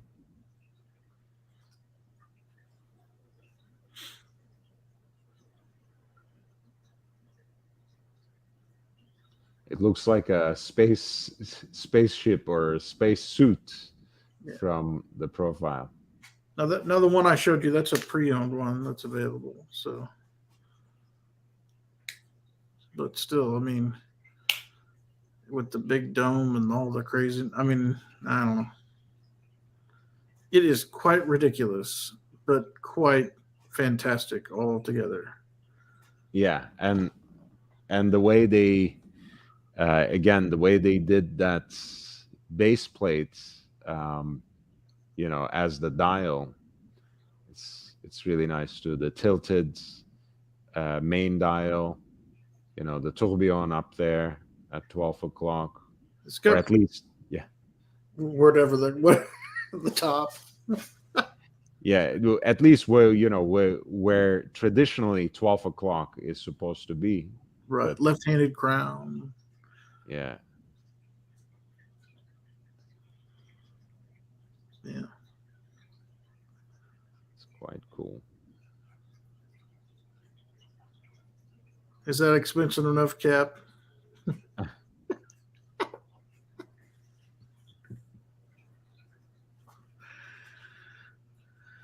Yeah, why not? I like some of those, like the Urworks and some other things too, because I like the design element, the engineering behind some of that stuff. So, I think that like you said, a lot of Uhrwerk has a very specific kind of design language that it's unmistakable. Especially if another watch person sees it on your wrist, they know what it is more or less. Right.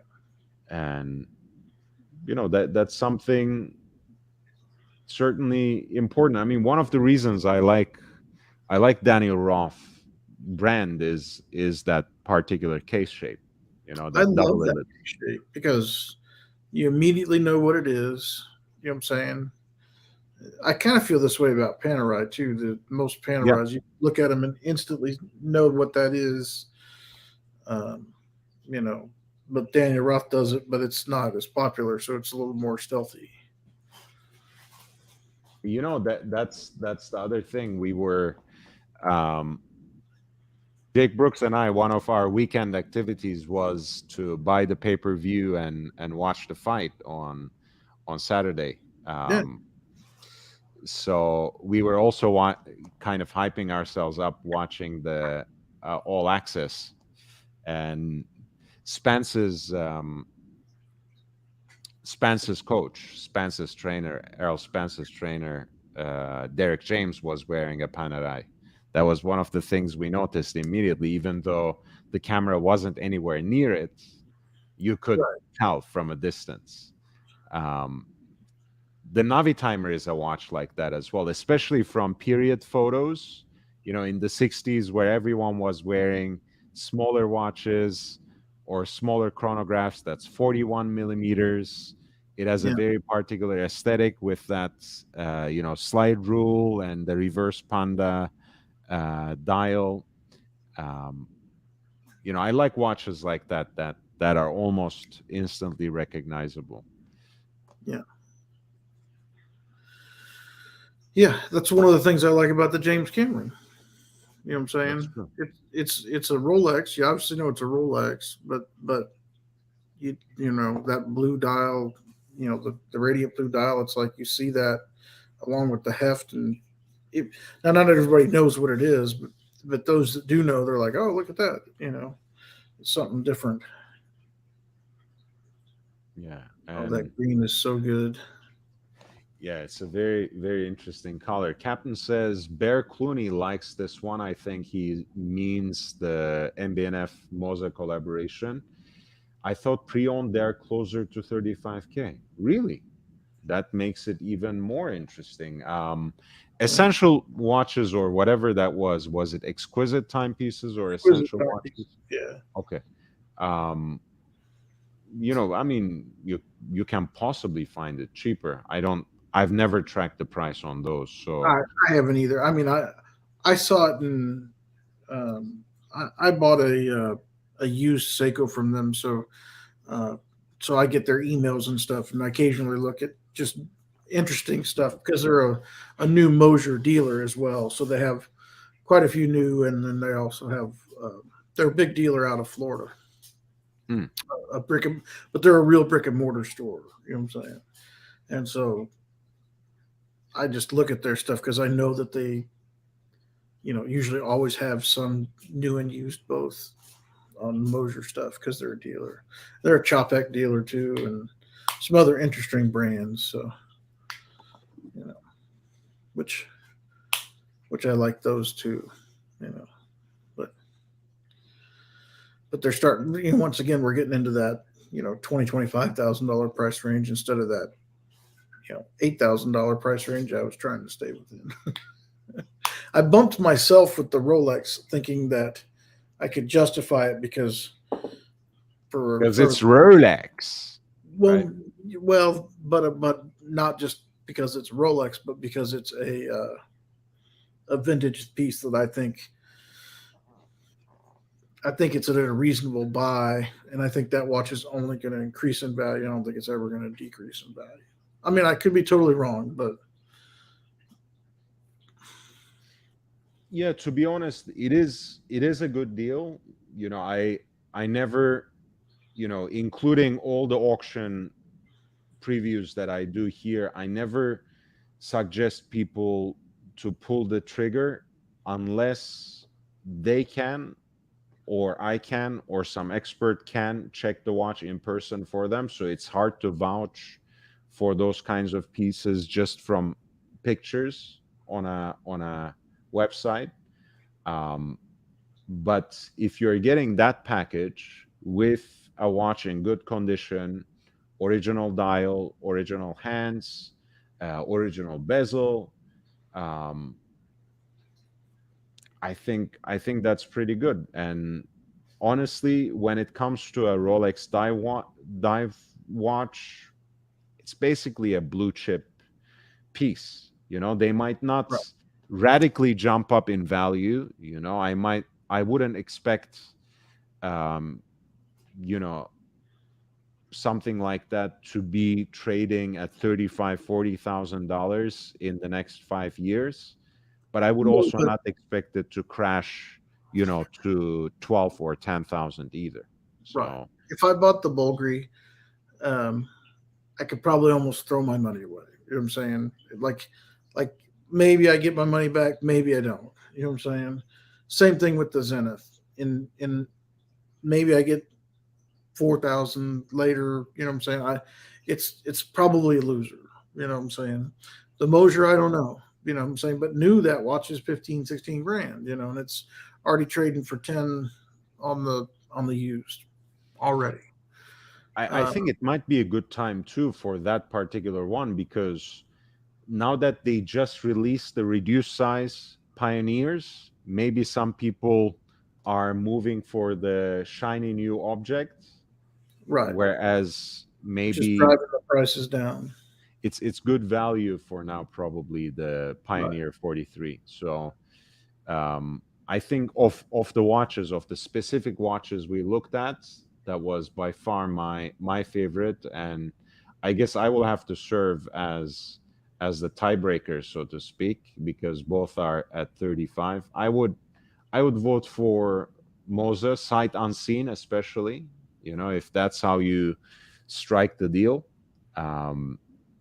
If you can find further information about it, at least, and if Marco can tell you more about that watch, certify that everything is in the right order, everything is original, that is a pretty decent deal.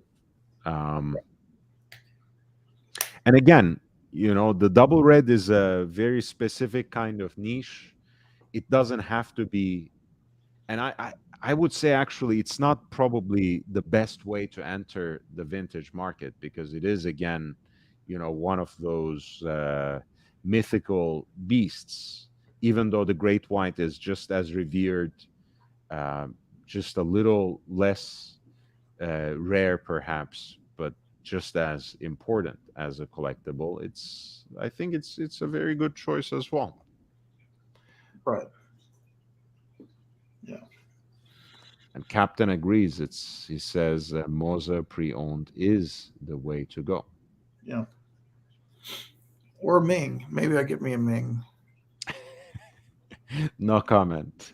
I think I already offended Captain quite a bit last time Ming was up for discussion. So. Can I get a white Velcro strap for it though? I just, I mean, I know it looks like the ladies and everything, but what was that? What his colleague said? I don't know. I can't remember. I just remember him being a little unnerved by the white strap or whatever. I'm like,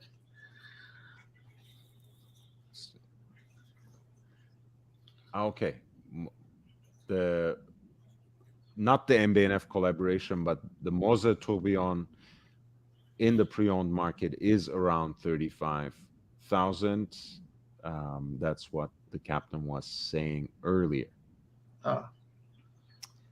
By the way, if you have not hit the like button yet, please hit the like button. It does help really boost the channel a little bit, boost the live stream. And thank you for voting in the poll. I hope it was a little helpful for Jeremy to choose his new watch. Sometimes somebody has to tell me to just leave the stupid choices alone. Captain is back. Captain is back. What's going on? For a limited time only. I couldn't resist. Tell me. I'm gonna really hate you guys tomorrow. It's not your fault at all. It's mine. All right. I do blame you. You are still streaming, so it is partly your fault.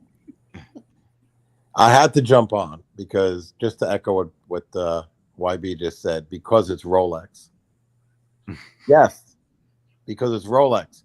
Because, I mean, look, past results are not indicative of future performance, but the way I look at this, and people scream all the time that you shouldn't worry about value and we should all just burn our money and just love the watch and not care if it goes to zero. But I have It a is. couple of those pieces already. It is $17,000, so we have to be mindful of that. And I don't know about anyone else, but I didn't win the lottery yet, as far as I know. So these things are a consideration. So when I look at Rolex, and this is not true of all Rolex, what's your real cost? And that is, the market, of course, has gone down, as we've seen. It's gone up, it's gone down, and it could continue to go down. But historically, there is a point where Rolex just kind of treads water and gradually goes up. And of course, when you try to sell, it's never that easy. There's liquidity issues and all that. So with all that being said, you look at it as, what do you think if you had to get out of the piece for some reason, and I don't buy a piece to try to say I'm going to get out of it, but if you did, where is the value? You're going to get a significant amount of your money, back if you had to sell it or trade it. And that's kind of why I look at Rolex as kind of an easy. A lot of them are easier decisions, or it makes the decision easier, assuming you don't need that money and you could spend it on the watch rather than Apple stock or another Porsche or food, clothing, roof. You've got it about ranked in there, You got another watch, another Porsche.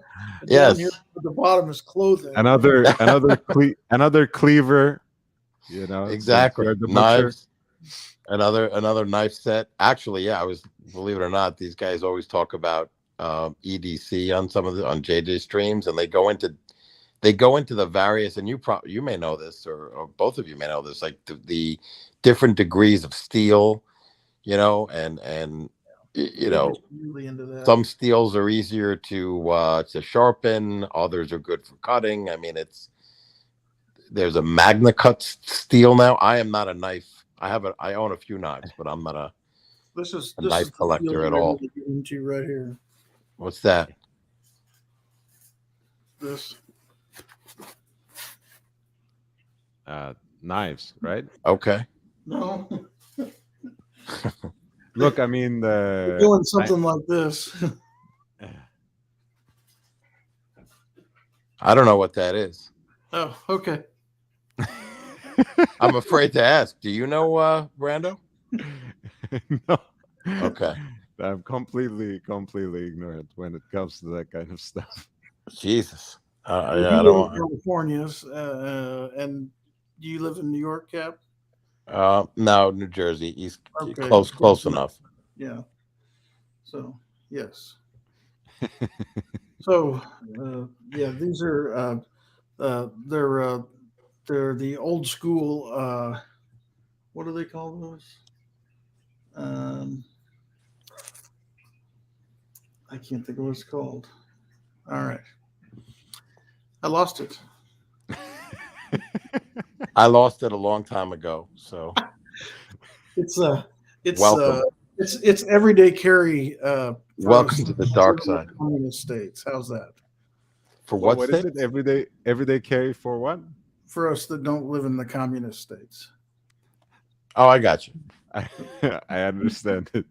YouTube that's really funny about a lot of that stuff, and so that's why I was playing coy a little bit, because yeah. I'm not sure if beyond the states, it's I'm not even sure if we can flash those kinds of gadgets on a live stream.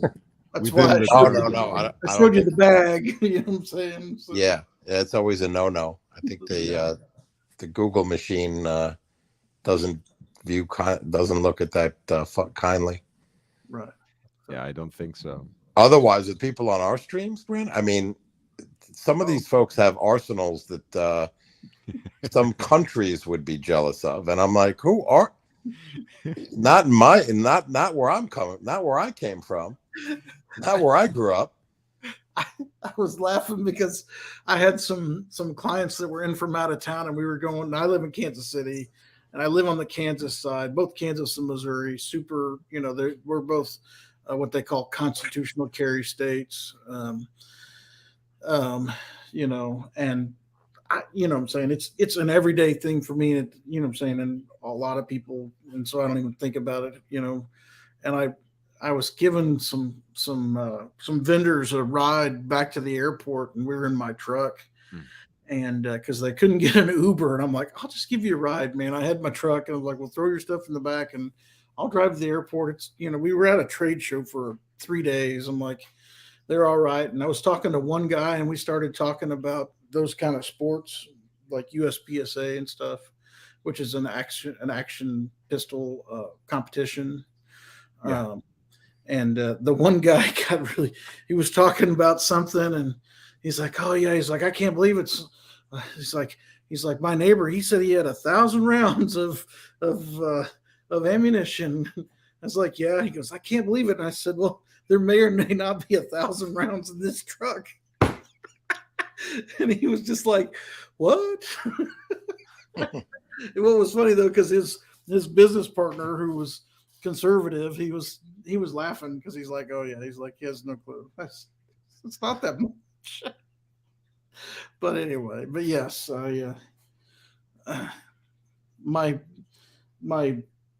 pew pew collection is bigger than my wristwatch collection, at least at the moment anyway. So I'm glad you recognize that, because you caught the bug, so you never know where it's gonna go from here.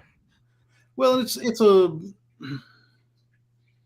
so you are correct. At what point do you just have stuff to just have stuff? You know what I'm saying? Like, you know, I could have a few pieces of, you know, tools. You know, they're tools. You know, like you know, we hunt pretty regular around here. You know, and we train and things like that. So 2 or 3 pieces, you know, that's all you would need. Same thing with watches, but that's not the thing. You know what I'm saying? Like, you get the bug and you want to, you know what I'm saying? You get into those details, and there's a lot of the same feelings that you do. Sorry to interrupt. A regular viewer of the channel, Der Stiefel, says, I just started my prep for my first colonoscopy. All symptoms point to colon cancer. Please keep your fingers crossed. My prayers with you, Stiefel. We hope for the best as well. Please keep us updated. I'm so sorry to hear this, but I know that you're a strong guy and that you will pull through no matter what. Yes, same here. Thoughts and prayers are with you, and you know, good. I hope that the colonoscopy is clear, and there's no issue, and you know, you go from there. And for sure, you will get good use of that Grand Seiko and Bitcoin if you're prepping for that particular procedure. Yeah. I'm glad you can still keep the humor alive, Butcher. I appreciate you. Well, if you look at his the avatar, I was thrown off by that. Yeah, he hates. Well, I mean, I think at some point he used to like Grand Seiko, and then they disappointed him one too many times. So he has a very strong case against Grand Seiko. So I'm sure he can take that joke in stride. Yeah, he does say love the humor. So I'm glad, man. We are, you know, keep me updated. I know I've been away for a bit, but I'm going to be here again on a nightly basis. So I love hearing from you. I know you are in Michigan as well, which is one of my favorite states, even though it's too cold for me. But yeah, I think at that point I would just move back to the East Coast and get closer to the captain. There you go. But yeah, I'm meet up for cigars and scotch in New York, in Manhattan. Yeah, next time I'm on the East Coast, we should certainly do something about that, Captain. Yeah, 100%. I know there's a few of us, but if it's just the 2 of us, that's cool as well. And anyone else wants when you're going, I'll catch a plane ride out. Wants to join, that'll be great. You know, I keep buying, by the way, speaking of this hobby, I'm going down different rabbit holes like Pew Pew and EDC and, knives and, the Chris Reeves stuff and flashlights, you name it. I think JJ sold like 25 Olights that one day on the I street. bought, and I have one of them. You should be getting a kickback on that. Cigars is another one. So that's an offshoot, and I've been getting Cubans delivered here from various websites, and I'm not a huge cigar smoker. If I have one, maybe one a week or on occasion, they are good to have if you're going and meeting like work colleagues or clients, and if you're going to like a cigar place or with people who smoke cigars, or even giving them out for, someone that has a child or gets married. So I think they're a good gift, and they don't have to be Cuban. I just, some of my favorites are not Cuban, actually. Right. I know it's a lot of hype. I think there's something, I don't know what the right word is. Being able to have a Cuban, I think, is just interesting to me. Like it's right. Oh, how'd you get those kind of wink things? A lot of people don't know how to, the sites that to go on to get them delivered from Switzerland or Canada, that are legitimate. So it's kind of cool to have a little, something that is otherwise not obtainable. It's kind of like having a Nautilus or, right. I think it's a nice indulgence. Yeah. Honestly, my philosophy is, when it comes to cigars, it's been very heavily influenced by the proprietor of the lounge here, who is also in a way the uncle I never had. I really consider him a mentor in more than just cigars, but he always tells me, you don't pay $25 for a banana. So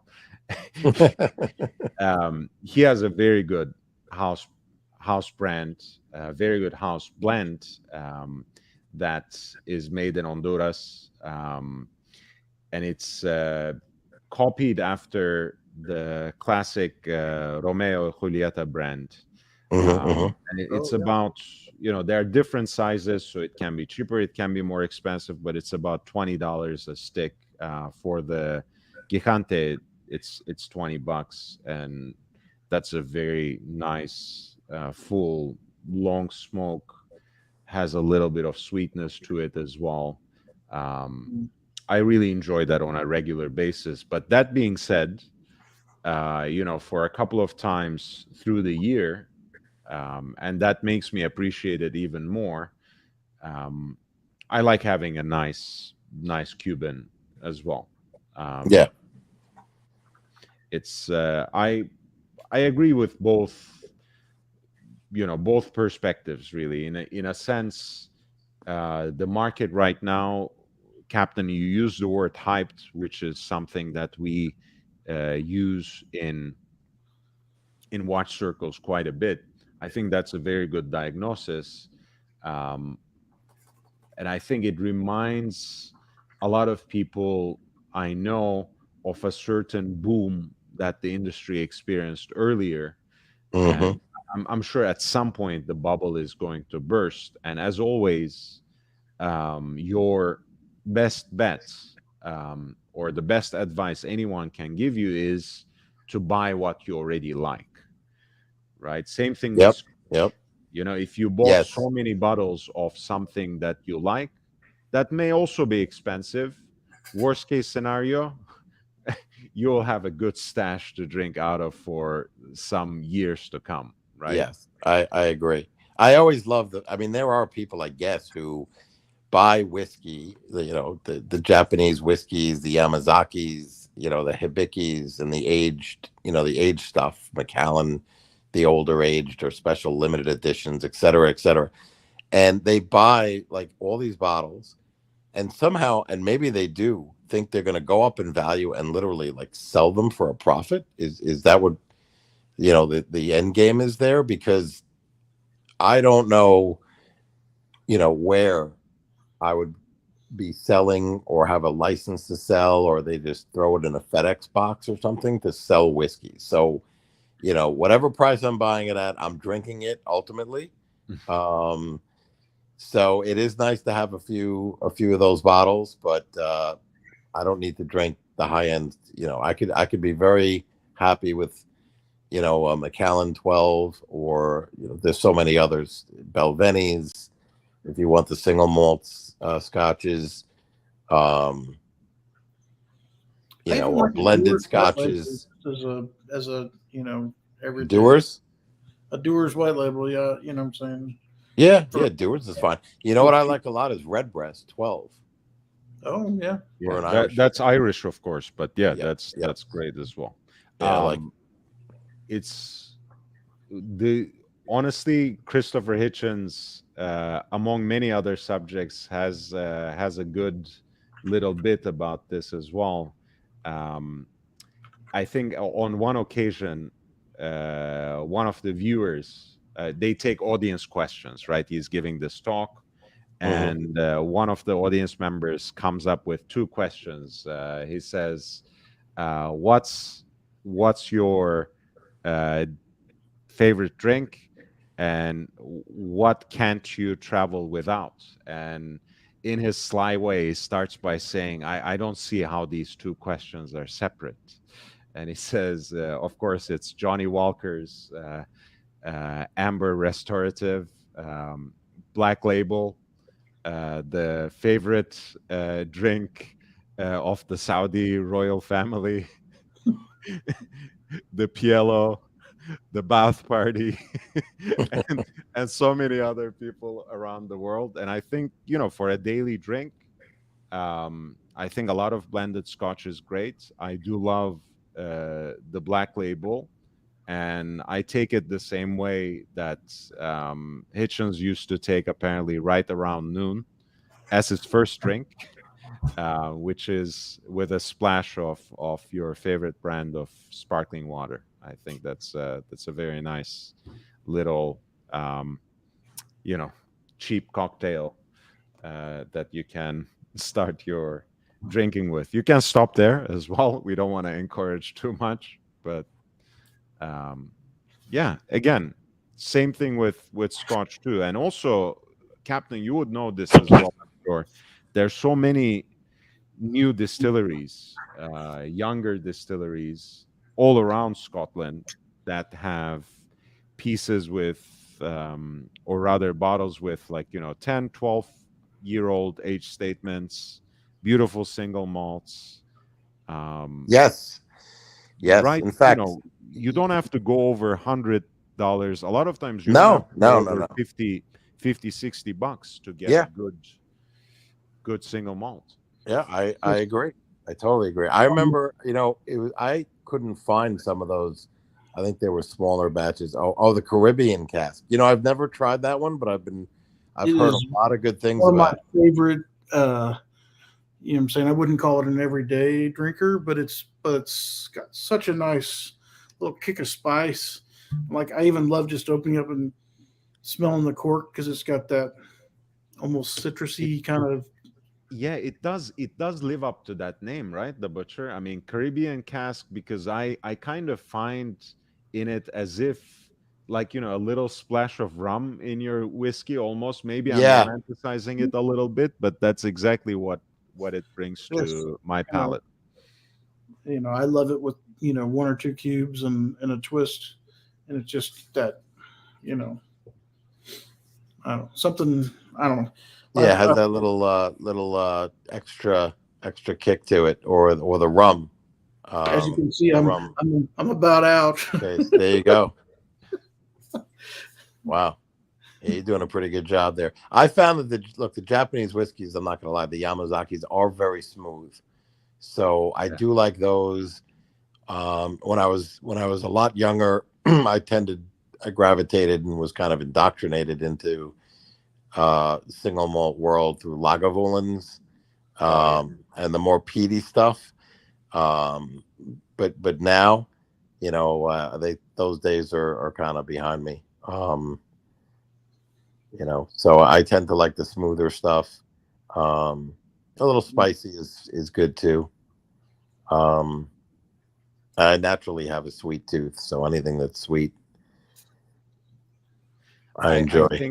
I think I still have room to grow, so to speak, Captain. I do. I am receptive to Japanese whiskeys, but a lot of times they do strike me as being too smooth. I used to be a big fan of the Lagavulin 16 before it cost an arm and a leg. Nowadays, I still like, a lot of the Isla stuff, smoky and peaty. Yep. Okay. I actually love the Lafroy 10.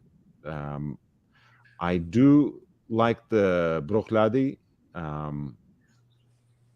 They have a lot of interesting stuff. They have even non-peated versions of their classic laddie, I think. And I thought Ardbeg as well was peaty. Ardbeg is that's good stuff. Ardbeg 10 is great too. Ardbeg, yep. And who spoke a lot about with different whiskeys that I had never heard of, and I found them hard to get in my state was Perth Luxury. Perth Luxury, okay. You know him, right? Or you know of him, like from I know of him. I don't think we have ever been on the same panel. Wow. That's wild, because I thought he was all over different panels back in the day with Archie and then the other folks. He would talk about, he always talked about age statement, and it had to be non-chill. Was it chill filtered or non-chill filtered? Non-chill filtered. Non-chill filtered. Oh, and natural color. So he spoke about, I think it was Springbank was one of them. Oh yeah, Springbank, Highland Park. Those Highland Park. Yep, Highland Park, which I have seen. Springbank's another one, and Aaron, or Aaron. Yeah, that's one of my favorites actually. Is it really? I don't have any, so I wanted to get those. Yeah, I have to try them. That's Aran is a very young distillery, actually. I don't know. Let me see if I still have any. I know I finished it, but I probably saved the bottle. Okay. See, Butcher, now we're going down the rabbit hole of scotches, and we haven't even gotten to bourbons yet. So. Yeah, so I appreciate bourbon, but I've not been able. Okay, well, let me back this up here. I was a traveling musician for so long, and I drank so much, and our drink of choice usually was tequila. Okay. Like I love Don Julio Silver. That's like my go-to, that I got to the point where I don't drink hardly at all anymore. Does that make sense? Yeah, sure. But I love Scotch, and I like to. Wow, that looks beautiful. Beautiful, right there. Adam, wow. And they have like kind of a postmodern outer packaging, which I really like because it's no nonsense, no glitzy colors or anything else. Let's do the talking. Yeah, the bottle itself is the same again. The focus is on the whiskey. I actually love that bottle. Yeah, love it. Like the clean, like it's amazing. It's really, really nice. I think the distillery itself is called Lochranza in the Isle of Arran, and this is in fact, they front load it. It says non-chill filtered natural color. There you go. Yeah, they put it right out there. They're telling everybody, hey, we're not playing any games. We're not putting any coloring in our liquor. And It's pure as pure can be. And last Very time nice. I shopped for this, I think it was right around 50, 55. It wasn't that expensive either. So it's a very good, I find it like maybe this is also from the islands, so it's an Aran, as far as I know, is not actually too far from Isla, and it's maybe a milder version of a lot of that strong, smoky, peaty stuff that you get from those parts. So yeah, I'm sure, Captain, this is something that can appeal to your matured taste by now. Well, the problem is, YB, is that since I've been accumulating so many of these bottles of whiskey, it'll take me almost a lifetime to drink it all. But you don't have to finish all of it. You have different days you're in different moods, and you sample them. Oh, something happened with your microphone, Captain, that made it sound a little subterranean a second. Oh, okay, now much better. Okay. I may have had my finger over I'm on the iPad. Yeah, no, what I was saying is you don't have to finish every bottle you have, but you have a nice collection, and you try the different ones. But yeah, Aran and Springbank is another one, and you mentioned Highland Park. I know I've seen, but again, the whiskey, like you said, the hype on whiskey, Cuban cigars, and I love it, Padron as well, and there's so many others, Dominicans, Nicaraguan cigars. But the hype in whiskey is just as crazy as the hype in watches. When everything was sold out, and I remember Perth saying, "Oh, these are really difficult to get, and they sell out quickly, and they double in value." And I'm like I'm gonna buy 2 bottles of whiskey and sell one of them in the open market, to make the flip for a profit. People, the auction houses have been in the business of selling them and in the process hyping them up as well. So whatever gets sold in that way, the story is not much different than any other industry. I'm sure have you watched Sour Grapes, that documentary about wine? I haven't, but I actually store, and many, many years ago, I bought, I don't know how many cases of various different growths of French Bordeaux. Again, on a friend's recommendation. Plus, I like Bordeaux, and I like the kind of the full-bodied wines. But I don't drink any of them. I basically bought all these different cases, some Lynch-Bage and others. And I forgot you probably would know, YB, what are they, first growth and second growths or something like that? There's different tiers to the Bordeaux. I'm actually, to be brutally honest with you, I'm actually not a very educated guy on wine, to be honest. Wow. Okay. I don't know much. Okay. All right. Something to maybe look into. Yeah.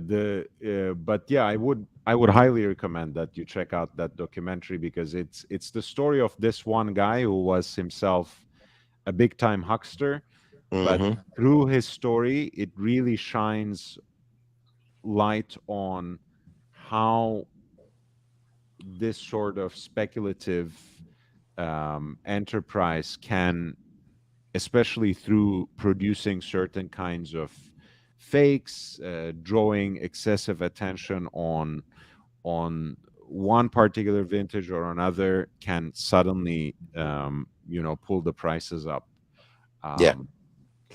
it's a very interesting documentary, and I think by now it's available on YouTube for free. Oh, nice. I think at some point it's streamed on Netflix, if I'm not mistaken. Okay. I canceled my Netflix subscription not too long ago. Oh, yeah. I wasn't using it at all. I was streaming all the time. So I found I was really I'm watching really not too much, television at all, other than, like you mentioned, I guess, what was it, Errol Spence and the Crawford fight? Was it? Yes, yes. Yeah, and I haven't been following boxing because I've been following MMA the last few years, and they had, I guess, competing events. That was the case this weekend too, Captain. Yeah, no, I know. Because I do like when there's a big boxing match, I'll try to get up to speed on who the fighters are, but I don't follow it enough. I don't follow it at all, like when I used to. Growing up, I was following, the Muhammad Ali's, and who was a little before my time, but I still watched them fight, on ABC when I was, a very young kid, because it was just on regular broadcast network television. But I came of age more with the Sugar Ray Leonard, Roberto Duran, Tommy Hearns. That's it. Wilfred Benitez. Exactly. Marvin Hagler. And I was do you a big remember Sugar Ray Leonard fan. My old backgrounds? I need to get that original art piece framed. I have a print by this Welsh artist who kind of had this numbered edition with parts of it he actually touched up, especially the gloves on these guys. So it's the Four Kings, and it's like it's the Four Kings of a deck of cards, and it has of course Leonard, Hearns, Hagler, and Duran. So wow, I'll get that hung up maybe right around here. It would be nice to have it in the. That would be incredible. Now let me ask you this: if you think it's even debatable, or do you think that one is the clear? Because I know you have a background in boxing. I believe. Well, I don't know that. Something like that. Yes. Yeah, maybe. I don't know. You no one will accept your challenge for a boxing match. How about that? I don't. I mean, look. Maybe if I fight someone from a much higher weight category, maybe then we'll have some sort of balance. Right. I hear you. Yeah. Which is amazing, because who would have thunk in the YouTube, watch hobby space that there actually are people challenging each other to legitimate boxing matches. Really? You think that's really going to happen? No. Not with you, but it has happened outside of, I don't even want to get into it on this stream. I see. But I'm just saying, like, bizarrely that there has been challenges thrown out there and all this other stuff, which is just mind-boggling. So are you gonna ask for my opinion? Yeah. If you think, I think it's capable of ranking your favorite, or who you thought was the quote unquote, the GOAT out of the four, at least. I think best. I'll start with kind of the diplomatic answer, but I think it's actually what made them the Four Kings. And I think you added Benitez to it with, I think he deserves to be in that consideration, in that conversation as well. It's the fact that they fought each other, right? That's what makes them so valuable. That's what makes them so larger than life. They fought each other, and they fought each other in so many cases multiple times. Yes. So, Leonard, and I think it's that in itself is a little microcosm of boxing education for a lot of people. It teaches you that triangulation theories don't really work in boxing, that styles make fights. you know, that Leonard can knock out Hearns, Hearns can knock out Duran, Hagler can knock out Hearns, and then Duran can stand up to someone like Hagler at a weight which was clearly not his for 15 fucking rounds. I mean, Right. it's the whole thing is mind blowing, right? Right.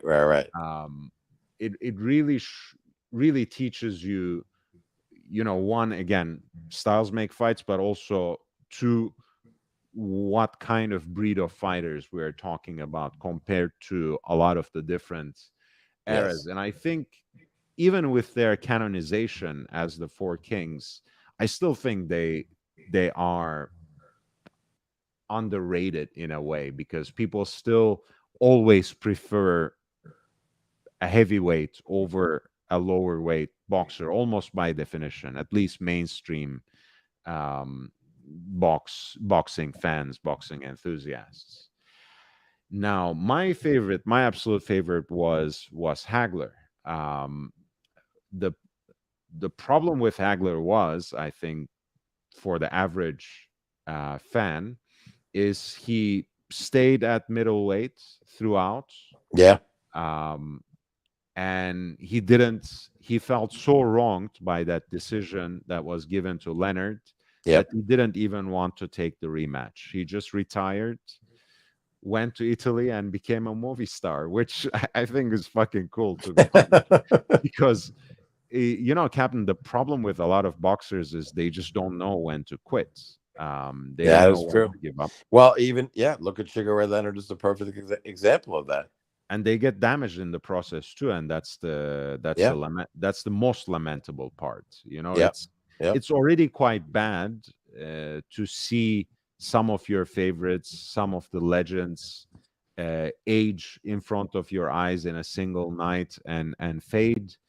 But it's even worse when you know the kind of damage they take. You know, anyone, and I've had this experience, anyone who spent enough time in a boxing gym knows that there are always a few old timers in each gym, you know, who are still revered and respected, and you hang on every word that comes out of their mouth, but you know, their speech is slurred, they drag their feet, and it's heartbreaking to see, you know, at a certain level. It's it's a tough look. It's a brutal sport. It's tough. I mean, you're taking damage, you're getting concussed, and you know, it's brain trauma, which could lead to injury. I guess Muhammad Ali is probably the most notable or public example. I actually think Sugar Ray Leonard remained, and you know, I don't know, I haven't heard from him recently, but he was always articulate, which he's still okay. You know, I saw him a fan favorite. I saw him in a couple of boxing related events not too long ago. He still has his faculties. I mean, it's you know, he's, I'm not gonna say he's not affected by it in any way, but he's still fine. Yeah. Well, with all that being said, Hagler was my favorite. I thought he was robbed by Leonard.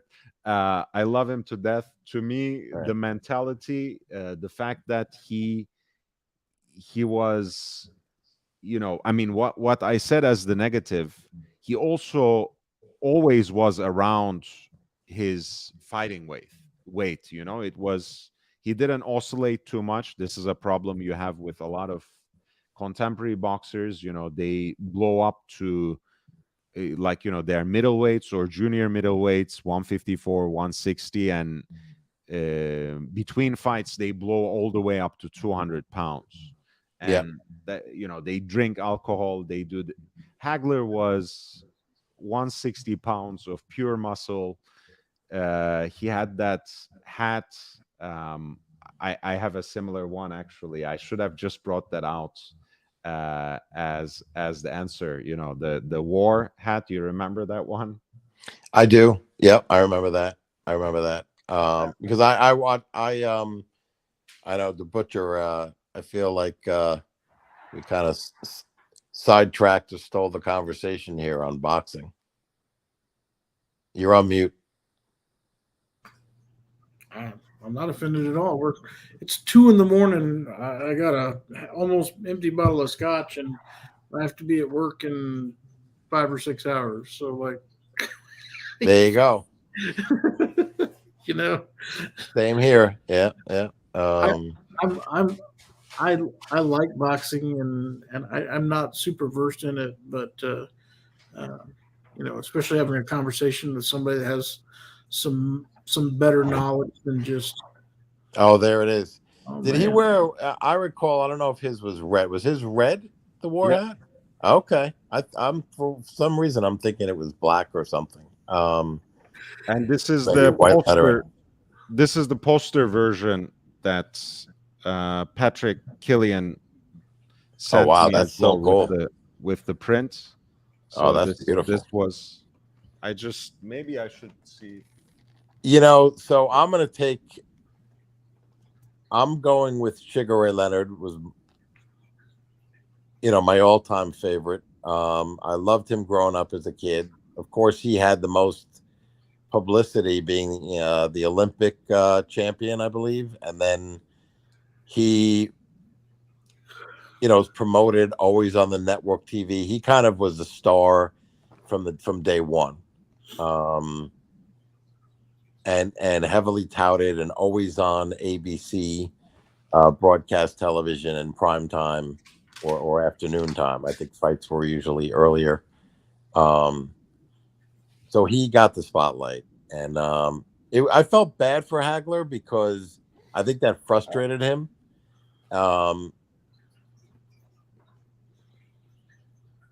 There it is, the Four Kings, and I thought Sugar Ray bit off more than he can chew when he got into that fight. I was seriously concerned for his health and safety, thinking that Marvin Hagler is literally going to kill him. And the fact that he survived, to me, was like a victory in and of itself, coming off the retina surgery and all that. And, look, he's just a very competitive, hyper-competitive fighter. And, would grit his teeth, kind of do those flurries, which may have swayed the judges and tried to steal the rounds, as they said, towards the end. And he's a showman. And, I could see Hagler was so frustrated, I guess, and angry because he felt that probably felt Sugar Ray was dancing and running away from him, which he probably was. He's no dummy. And I can't believe Hagler. What I didn't know is Hagler would have done a rematch and just decided, I'm not doing it. I'm out. Like he just retired. Yeah, basically, Leonard, I think, tried to entice him with an even better offer. I think monetarily, there was even a bigger pot for the rematch. Yeah, I would imagine there would be. Because of what you said exactly, Captain, because like everyone said, Leonard is basically signing his life away. He's going to get killed, because of the surgeries, because of the layoff. Because of the fact that he was moving up in weight. No one expected him to survive, much less potentially win a points decision. So that was, in boxing, again, there are not many moral victories, but if he had lost, that would have been a moral victory for him, for sure. I also, because of the fighting style and because of how lanky he was, I loved the Motor City Cobra, Hitman Hearns. I also love him. There are a few. They're very short. There's a very short footage of Ali sparring with people at the Kronk gym later in his career, and he spars with a young Hitman. He beats the shit out of him, actually, at least in those little little bit Jesus. that I got to see, which is funny and sad, of course. Yeah, Because yeah, it's yeah, like, you know, yeah. Ali knows that he shouldn't be fighting at a certain point, but again, it's we had that discussion actually, Jake Brooks and I, this weekend, because uh, when we were watching Spence Crawford, I said, like, you know, I mean, they have to end this fight, and they did in round number 9 with Spence still on his feet. Yeah, yeah, And I saw the ending. Yep. he has a lot of will, but he had just zero chance of winning that fight or turning things around at that point, and he was taking a lot of damage and a Yeah. lot of unnecessary damage in my opinion. So, but I also understand from the perspective of both the boxer, you know, especially a champion who has some sort of punching power and who still wants to believe that he can turn things around, and the spectator, of course, who wants to see a lot of times these people go out on their shield. But that's the thing, you know, that when they do, they leave a lot of themselves in that ring, and Right. they Right. never get to recover that. Yeah. Yeah. Well, the spectators, it's blood sport. I mean, they it's like Gladiator. They don't want to see it stop. They want to see the guy out cold, knocked out on the floor. There's no, you know, no second guessing it. There's no doubt. But the referee knows and can see over the course of this one went 9 rounds, like how much damage, right? And if he's defending himself, it's really the same thing as Mayweather and McGregor. When Mayweather started teeing off on McGregor late in that fight as well, and the refs kind of came in before the final blows, you know, were landed. You know, but again, I don't really know much about Crawford, but Teddy Atlas spoke about him and said he is one of those guys that would fit in with the 4 Kings. Like he believes that he's at that level. And there's some other guy he mentioned too, Ingenue or something. In Inoue, that's Inoue, Japanese champion who just won the title in absolutely dominant fashion in his 4th weight division. So this guy came from 108, won also titles at 112, skipped over 115, became undisputed at 118, and just beats a unified American champion at 122.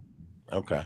Well, that's a really light. That's a featherweight, isn't it? Like that's a very lightweight 122. I think it's super bantam now. 122 super bantam. Super bantam. Okay. Yeah. Okay.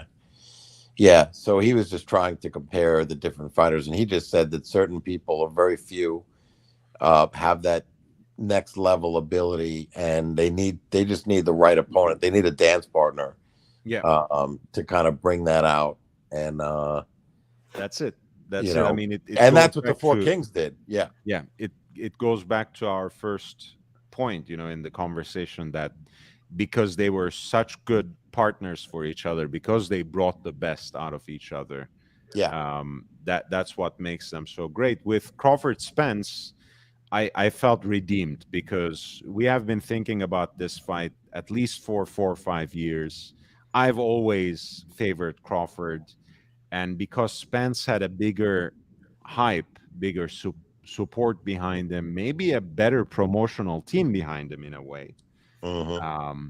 And they had 3 of the 4 belts on his promotional side. So they could allow him to grab all these 3, and in the process, disrespect Crawford, leave him out of the picture. And Crawford always had to fight opponents that were a little lesser known, you know, Europeans, people who were underrated, underestimated, and he knocked out I mean, this guy, again, this is his 3rd weight division, if I'm not mistaken. Mm-hmm. He came from 140 as an undisputed champion. he knocked out everyone at 140 except for Viktor Postol, who was very good at the time, and that was the Ukrainians' first loss. And he knocked out every single opponent at 147 as well. So I don't know what he will do next, but Crawford certainly is, to me, always one of the greats. And also, again, he's extremely underestimated. He said it best himself. People said I was too small. It turns out I was too strong. So that's how it came out. Yeah, amazing.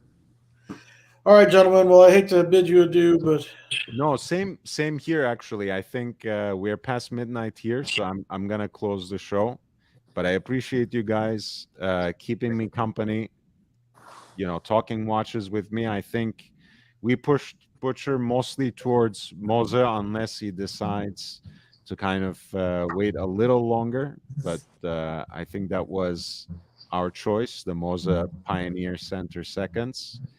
And Captain, thank you so much for coming on and talking boxing with me, and Scotch and cigars as well. Some of my favorites. Yeah, thank you. It's been a pleasure.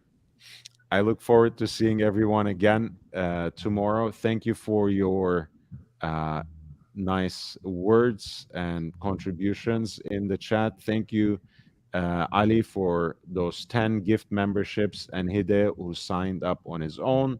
Of course, Jeremy, who generously super chatted not once, but twice. JB, Alireza again for his super chat. JB once more. And of course, again, everyone who came the panel. And Stiefel, our thoughts and prayers are with you. I hope everything comes out clean, but in either case, I have no doubt that with that Detroit style, you will end up pulling right through. Well said. And agreed. All right.